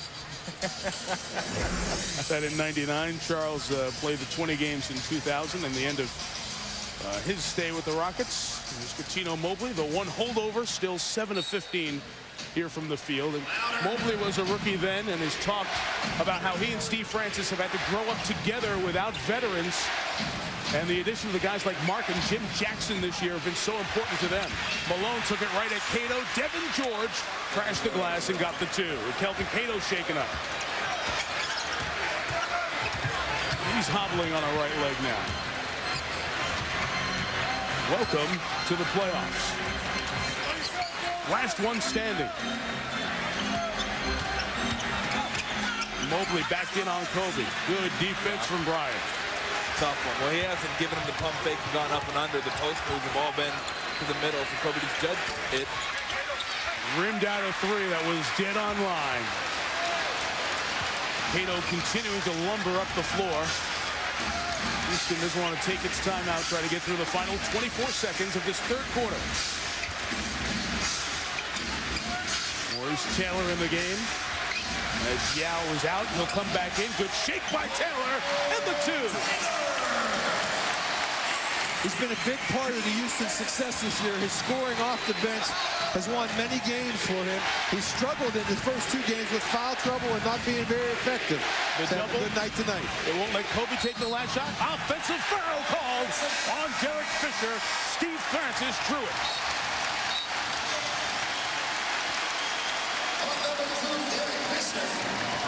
So Cato comes off as Yao comes in. And the busy Rockets medical staff will look at the right leg of Taylor. Cato rather. Francis will just hold on to it and send it to the 4th quarter. The Rockets have done everything to be in position. But now a team that hasn't done it before has to close out a playoff game. The crew of Francis and Mobley and Yao up 12, trying to get game 1 and make the best of 7.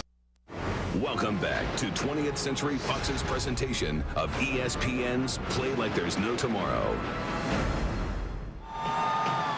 Welcome back to Houston. I'm Jim Gray as we get ready for the 4th quarter. Rockets lead by 12. There you see Kelvin Cato walking off under his own power. He hurt his right ankle. 4 points, 6 rebounds, an important part of the Rockets at forward. Here's the play. He comes down awkwardly, immediately goes to the right ankle. Just spoke to Keith Jones as you see Cato limping. He is back in the locker room right now being retaped, and Mike, he will return to the game very shortly. Okay, Jim, there is Keith, who has been very busy, as has his opposite number, Gary Vitti, on the Laker bench. Jim reporting during the timeout as well that Karl Malone retweaked his right knee. Malone starts on the bench. It's a key stretch for L.A. There's Gary Vitti, the Lakers athletic trainer. L.A. shot 8 of 20 in the 3rd quarter. Houston 7 of 20. And right now you have 3 of the big 4 on the bench. It's Fisher, Walton, Rush, Devin George with Shaquille O'Neal to start the 4th. I think it's a dangerous time for the Rockets. I think when you see those guys on the bench, you have a tendency to let up a little bit and don't take them quite as seriously. And the way these guys are playing, a lot of them, it's their first playoff game. And for Houston, it's been 5 years. And you wouldn't know by the way they've been playing today, except for between periods when the crowd did the wave. Are you kidding me? Walton, a 3 to start the 4th. O'Neal goes up and gets it. Steve Francis, I think he's going to pick up the foul. Tom, I hate to differ with you because Phil Jackson takes a lot of chances with the situation. We do that. I think Houston right now regrouped in the last 2 minutes of the 3rd quarter, got the lead back up to a 12-point lead. They only lost the 3rd quarter by 1 point, and they probably got outplayed in that quarter. And I just think the momentum is on the verge of swinging back to Houston. You got Yao back in the game. Francis having a great game. And you got to talk about Jimmy Jackson. What a great year a guy had. I was playing golf with Jimmy Jackson like the first week in September. And he hadn't had a job yet. He thought he was going to go to Minnesota. He gets a call about the 2nd week in September to go to Houston. The Eddie Griffin story goes out the window. He becomes a starter, plays the most minutes he's ever played in his career. For a coach who now they have mutual respect for one another, and he's basically become a very important veteran, teaching some young guys how to win in the NBA. Jeff Van Gundy has said Jim Jackson may have been the most consistent player they had all year. Shaq 1 of 2 at the line, 2 of 9 on the night. It is Houston ball. And I know it's been talked about a lot, but Shaq's free throw shooting is very dangerous right now to the Los Angeles Lakers. Psychologically, even though point-wise it matters on your scoreboard, but it does a tremendous head game into your mind in games where you have to come back like this. And you see the story in this series. Wow. 7 of 26 from the line. I've never really thought it affected him, to be honest. I think he just shoots him, and whether he makes it or misses it, he goes on to the next one. I'm saying the effect he has on the team. Oh, Yao from 22.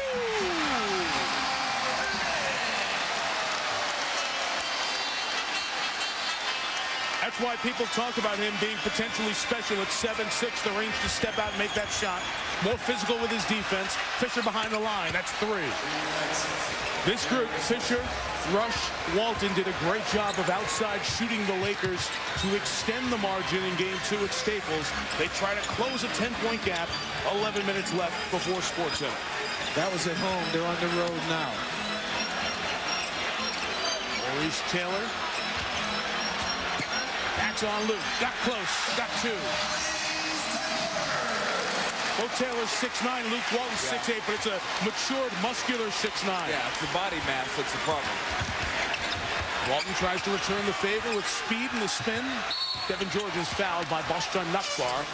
And although Houston isn't in a lot of individual foul trouble, be careful that they get into a bonus situation early as they did in the last quarter. 2 team fouls on the Rockets, 1 on LA. Well, you know what will happen now with the lineup the Lakers have on the court. They're not going to forget about Shaq.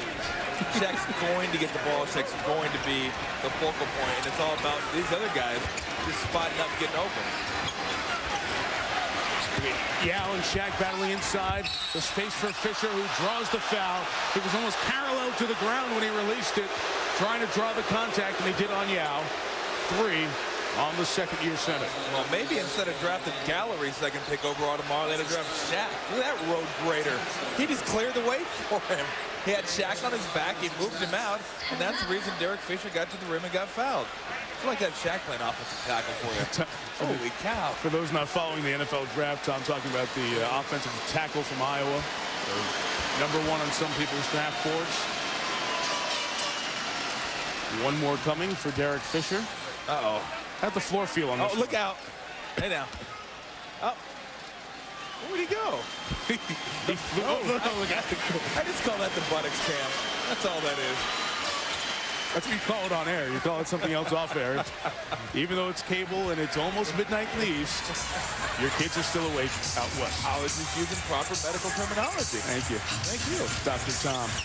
Francis finds Nakbar, hit a 3 in the first half. Second-year man from Slovenia. Couldn't hit one here. The Lakers can get it down to 8 or 7. Good move by Walton to Rush. Triples. And it's 7. Kareem Rush. That guy's building a career. 2 threes tonight. 6 of 8 shooting threes in the first 3 games of this series. Does he know he's in the playoffs? He's just feeling good right now. Jim Jackson tries to go at him, draws a lot of defensive help. Yao got it over Devin George, got the basket, and a foul. And Phil Jackson says, how on this planet was that not over the back on Yao?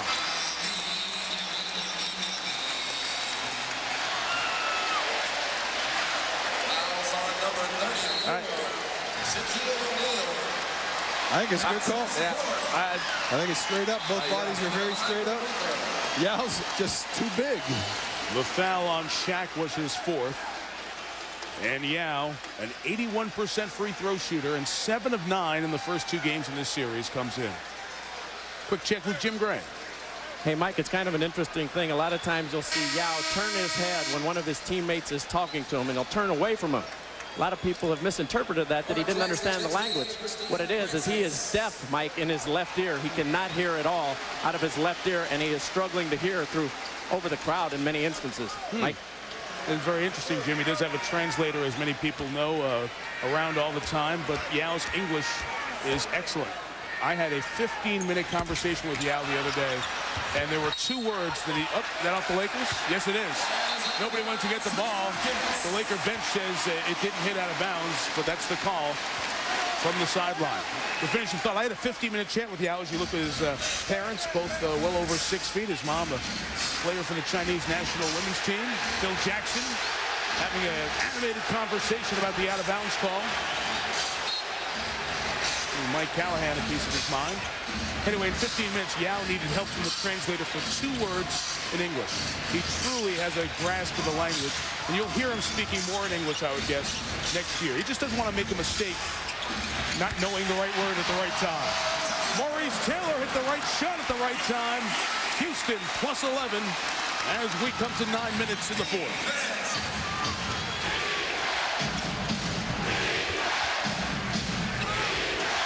Walton tried the give and go. George didn't catch it, but it ended up in the hands of O'Neal. And will this foul be Taylor or Yao? It's Mo Taylor with the foul. He has 3. Yao's parents watching another battle with Shaquille O'Neal.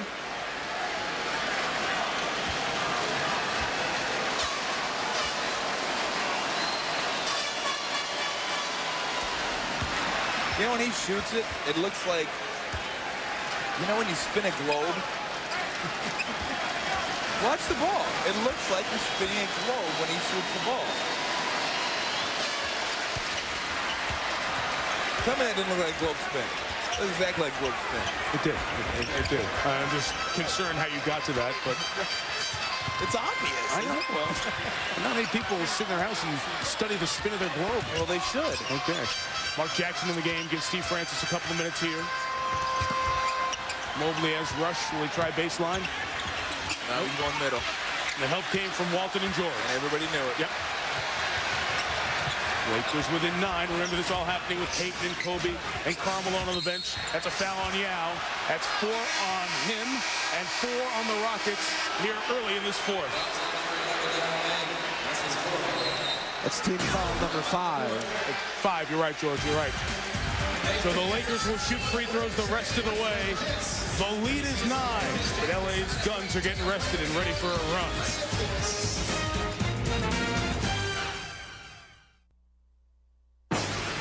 ESPN's presentation of the NBA playoffs, brought to you by The Day After Tomorrow, in theaters May 28th, and Nissan, who invites you to shift the way you move through the world. Back with George Karl, Tom Tolbert, and Jim Gray here in Houston. Mike Tirico, game 3 of the best of 7. Houston down 2-0 in the series, leading here by 9. Shaquille O'Neal heading back to the free throw line, where it is has been a struggle here throughout this season, under 50%. Well, you look at the rotation of the ball right here. It comes out and it starts sliding, almost like a curveball, the rotation that it has on it. And I think his hands are so big that sometimes guys with huge hands having a tough time getting touch on the ball, and you can't get it to come out like a normal shooter would get it to come out with that excellent backspin. The one guy I've always looked at when you want to look at great backspin, Reggie Miller, and he has great rotation on his shot. He also looks at the ball as it goes to the rim, which is a very bad habit of shooters. You know, you concentrate on the rim, you should keep your eyes on the rim. There have been some shooters who look at the ball on release, but most shooters look at the rim, keep their eyes on the rim. His eyes go right to the ball on release. So magnified with a big man, obviously. You go back to Wilt, a 51.1% shooter his career. Russell was there, 59. Shaq's at 54% in his career from the field. Went 1 of 2 there. The lead is 8. Mark Jackson in the game for Houston with Nakbar, Mobley, Taylor, and Yao. Mark Jackson, who hasn't scored in this series, missed a 3. Kobe and Karl are back in for the Lakers, who are only down 8. Well, Phil's got to be happy because with Kobe, Karl, and Gary Payton still out, they cut the lead 4 points. They went from 12 to 8 points. Gary didn't play the fourth quarter last time. It'll be interesting to see when and if he comes back. Shaq catching deep in the paint, turns on Yao, and it's a 6-point game. He's starting to get great position again. He's being very aggressive, and he opens his body up, shows the hands. That means I want it, and I want it now. It's a nice target. Yeah, monster. Taylor up top, quick trigger 2. 70-year Michigan man who missed all of 2002 with a torn Achilles tendon. Set out for 538 days between NBA games. He worked himself back into shape last year and has had a very productive season. Taylor's hit his last 5. Kareem Rush got to the cup but couldn't finish. Too close. Francis waiting to check in along with Jim Jackson. Taylor has Malone, who tweaked his right knee earlier in the half. Jackson faked it, took the 2. Can't get a shot to go down. Here comes Kobe, 5 of 14 tonight, 15 points. Ready to heat up here in the fourth, but good defense by Mobley. Kobe wanted the foul. Mobley beats him on the other end. Hit the circus shot. What a play by Mobley.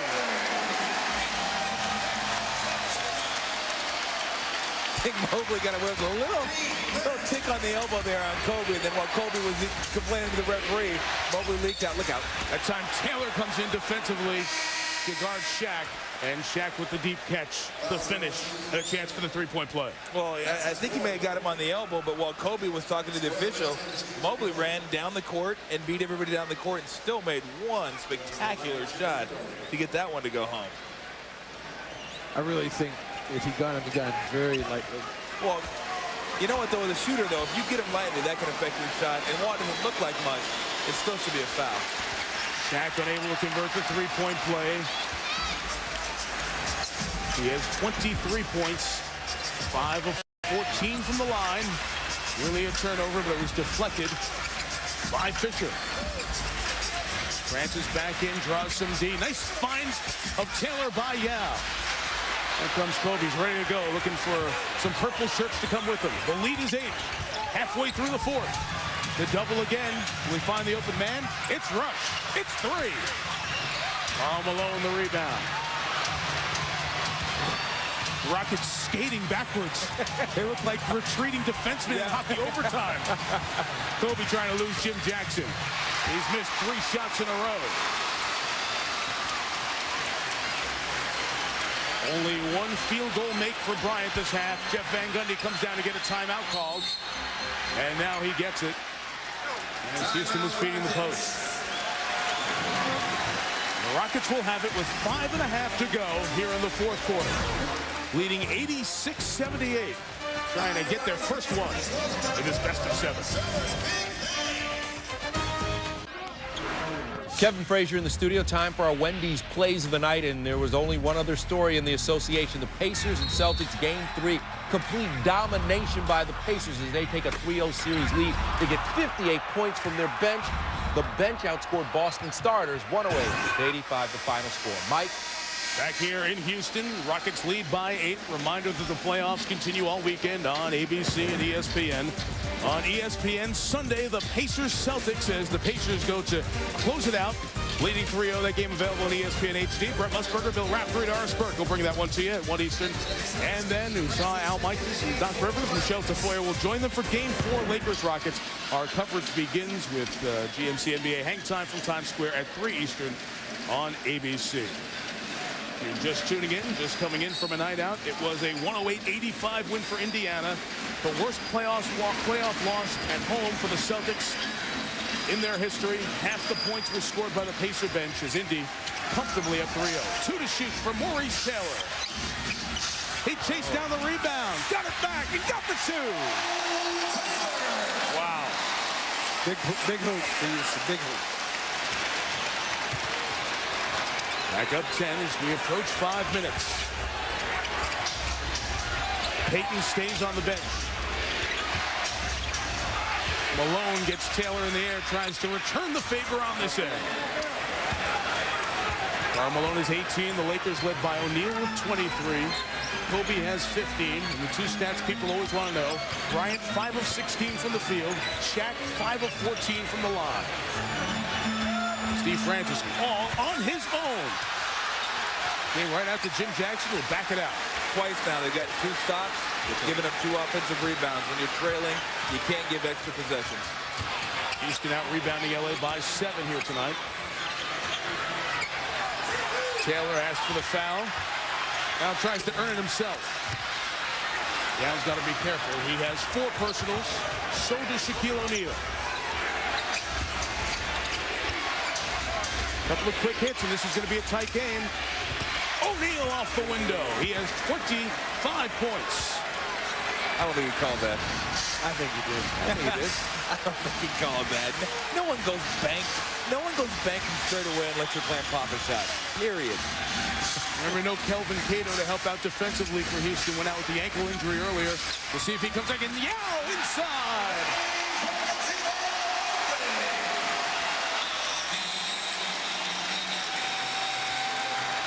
Yao 8 of 11 from the field, 16 points, 10 rebounds. Back to Shaq. No foul call. O'Neal knocked to the deck. And Rush goes down as well. It's 5-on-3 this way. Who's open? Mobley takes it. Karl Malone on the glass. Phil Jackson asking for fouls on both ends. Jim Jackson almost took it away. Kobe to Karl. Malone. Bryant the rebound. Shaq knocked down Yao. The foul is going on Houston, though. It was funny because I was watching Karl and Kobe on the rebound. I didn't see if Shaq grabbed him or Yao was slipping and falling down. Foul on Mo Taylor, his fifth. Let's see what happens. Keep your eye on Shaq and Yao right here down low. I think that's a no call. That's a good no call. But that was the reason Kobe got the rebound and easily made it to the rim. Well, as the game goes on, the defense has a funny way of taking control because of repetition, because of familiarity. The defense seems to be more in control of the other opponent. That's happening right now in the game. Kobe 1 of 6 from the field here in this half. He has 5 points. You can get an all-access look at the playoffs throughout the playoffs. Tune into the NBA TV playoff show Destination Finals every weeknight on NBA TV. As all these games lead towards the NBA Finals exclusively on ABC starting the first week in June. Gary Payton sat the entire fourth quarter game 2. He's been on the bench all of this game 3 here in the fourth quarter. And he can't stand there. He is stewing like you would not believe inside, I'm sure. I think a lot of it comes down to the personality that Phil wants on the court. When you're behind, he likes the three-point shooters on the court, and Rush has been having a very good game, as has Fisher, from the three-point line. Kobe makes them both. 6-point game. 3 minutes left here in game 3. Fisher picking up with the defense on Francis. Kareem Rush guards Coutinho Mobley. Mobley tried to get right at the cup. Could not get it to go. Someone hit the board, rattled the board. I actually thought it had an effect on the ball. Again, the double on Bryant. Rush, Malone, short. Rush was free on this side. Fisher in the corner. Lakers just couldn't rotate it over there. 2.5 to go. Francis, tricky dribble. Trapped inside and turned it over, and he took a shot on his right elbow. His left elbow is the one that's been bothering him. Kobe. Oh, how'd he hit it? I thought Cato was holding him around the waist. 4-point game, 2 minutes left. The ice is getting slippery. You got to try to get the ball down to Yao and then spot up. See if you can let him take Shaq. You can't. Yao took his time, made the hoop. And I think we have an injury with one of the officials in addition to the technical fouls that are called. And the whooping behind the play, Eddie F. Rush may have been hurt. As we had the chat, emotions getting high. Yao got hit in the face to start it all.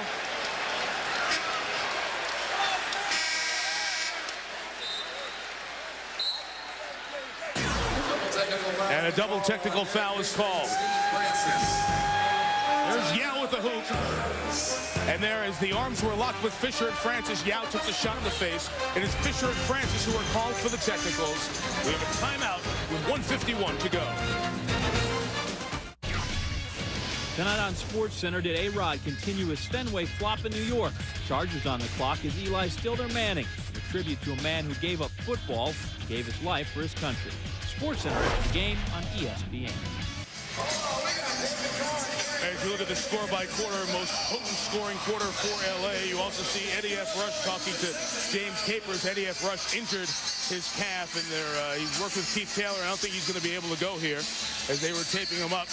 They're wrapping him up. Of course, the NBA a while ago had games with 2 officials. They went to the 3rd official for experimental purposes for 1 year in 1979, discontinued it, and it's been 3 officials since 1989, but they're going to have to go with 2 the rest of the way. Here's Jim Gray.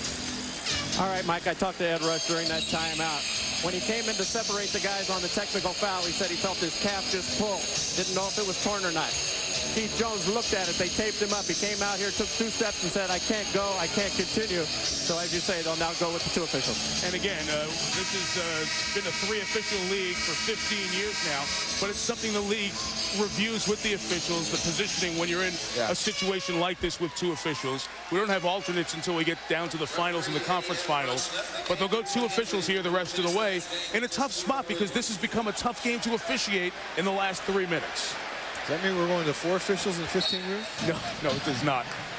1:51 left. Where do the Lakers have to go, guys? Down 6 with the ball. Well, Kobe or Shaq? Yeah, I think you go to Shaq, but you got to be careful if you're the Lakers. If you go to Shaq or Kareem Rush for a 3, couldn't get it.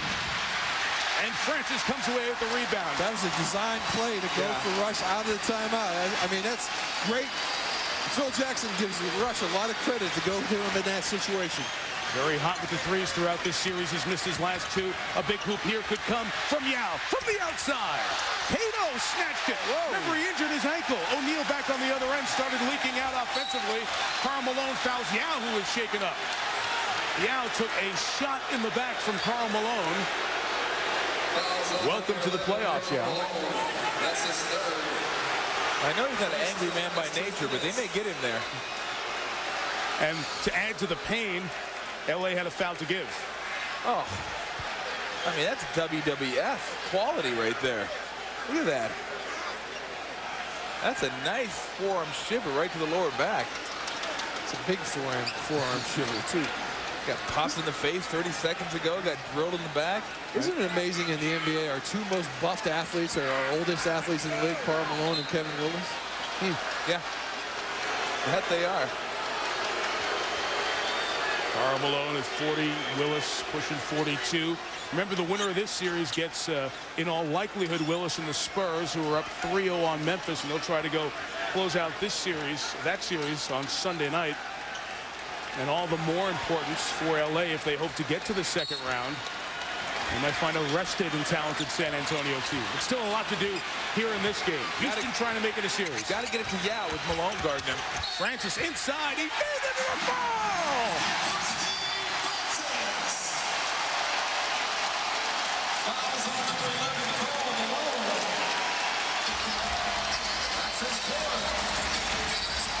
Great hesitation, goes by him, takes the bump by Shaq, finishes the play to the rim.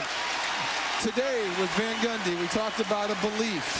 Houston right now is finding that they can believe. They can believe that they can beat this team. The first two games, they didn't have it. They didn't know how to beat the Lakers the first two games. This is a very important game for the Houston Rockets. Francis missed the free throw, down 8. Kobe takes the 3. He missed it. Rebound for Jim Jackson. It's been a very quiet half for Kobe Bryant, who's just 6 of 18 in the game. 2 of 8 here in the second half. And the Lakers could be out of this one. Francis, the show and go, took it and Shaq. Did he do it again? He did! Yao. Look at Yao.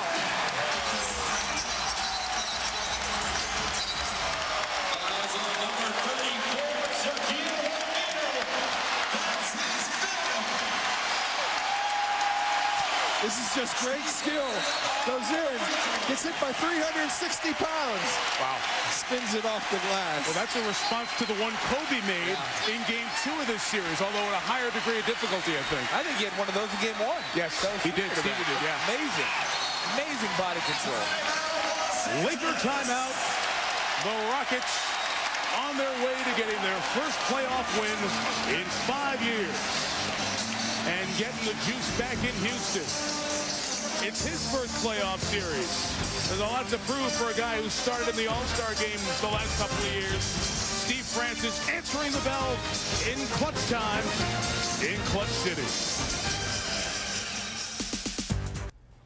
Linda Cohn, John Anderson, Sports Center coming up in moments with tragic news. Former Arizona Cardinal Pat Tillman killed in combat in Afghanistan. We'll have a comprehensive look at his life and our loss reaction from everywhere from teammates to the White House. Now back to Mike in Houston. John and Linda, thank you. See you at the Sports Center here in a little bit. Diametric opposite to this sports weekend. Houston here on its way to a victory in Game 3. Let's set the lineup here for the weekend. TNT has the first 2 games tomorrow. Miami, New Orleans at 1 Eastern. Detroit, Milwaukee will break the 1-1 tie in their series at 3:30 Eastern. Remember, Sunday here on ABC, or on ABC, excuse me. It's Game 4 of the series with coverage beginning at 3 Eastern time. Steve Francis. Remember the migraine problems he had a few years ago? Labeled with the tag Stevie Franchise. Trying to kind of carry a team on his own. Everybody said, can he coexist with Yao? Oh, what a fourth quarter he's had trying to get the first playoff win in his 5-year career. Brian Cook has come in the game along with Luke Walton. Shaq is out. Kobe, 2 of 9 here in the second half. Mobley across midcourt. And the foul from L.A. Oh, if you're Houston, you got to be loving it right now. You have game one. You won your first playoff game of this series. You're one game away from squaring things up and putting the pressure right back on the Lakers. Because now it doesn't go 2-2. It goes game 5 would be 1 at the Lakers. Game 6 would be at Houston. Game 7 would be at LA. So if you can win 2 here at home, now the Lakers have that pressure winning game 5. Because if they don't, you come back here. Mobley has one more. It's what we said at during halftime of the Indiana-Boston game. It's either one of two things. Houston's got to be thinking, we can't win 4 out of 5 against L.A., but they should be thinking, hey, we haven't had a chance to hold home court yet. And if they can hold it here, then all Van Gundy's team has to do is get one of the 2 in L.A.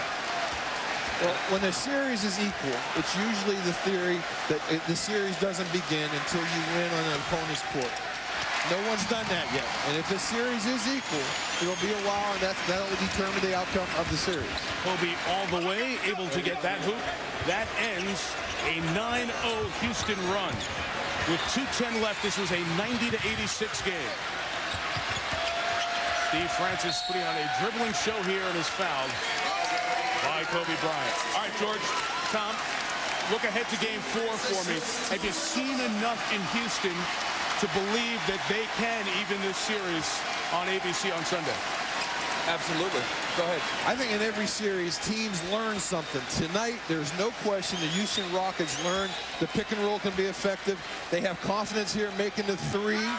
And can they continue to keep the tempo a little faster than they had the first 2 games? That's the question I have. Can you continue to make the 3-pointer as you made tonight? That was a big factor in them winning the game. Not only making the 3, but that opens up a lot of stuff that they were doing in their offense. So, yeah, I believe they can. I mean, it wasn't like, George hit on it earlier, that they played them tough for the first 7 quarters of this series. They're going to win this game. I believe they can win game 4.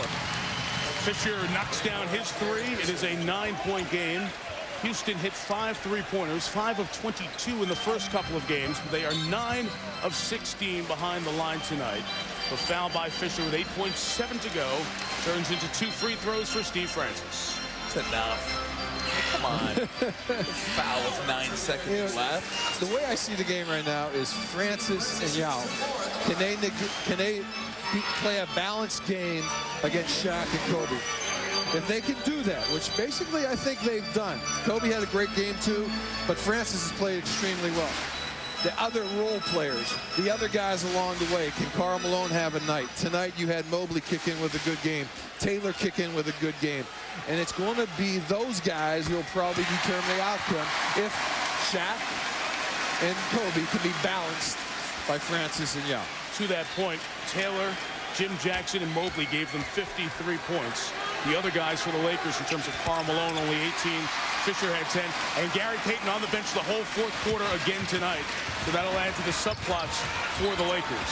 Rush takes it. He misses. And for the first time in 5 years, the Houston Rockets have won a playoff game. And we have a series here in the Western Conference 2-7 matchup. Jim Gray. Thank you very much. I have Steve Francis right here and Yao Ming. They're being rushed off by Jeff. Why are you rushing the guys off? He doesn't want them to talk for some reason tonight. They were corralled by the coach. Back to you guys. All right, Jim. It's a playoff series. The gamesmanship continues. Steve Francis had 27. Coutinho Mobley 21. Francis a rebound and 3 assists shy of a triple-double. Shaq had 25. Kobe 21 on 7 of 22. For Jim Gray, Tom Tolbert, George Karl, Mike Tirico. Thanks for watching this presentation of ESPN, the worldwide leader in sports. For more, log on to ESPN.com. Game 4 of the series on ABC at 3 Eastern. Houston wins by 11. Good night from Texas, and here's SportsCenter.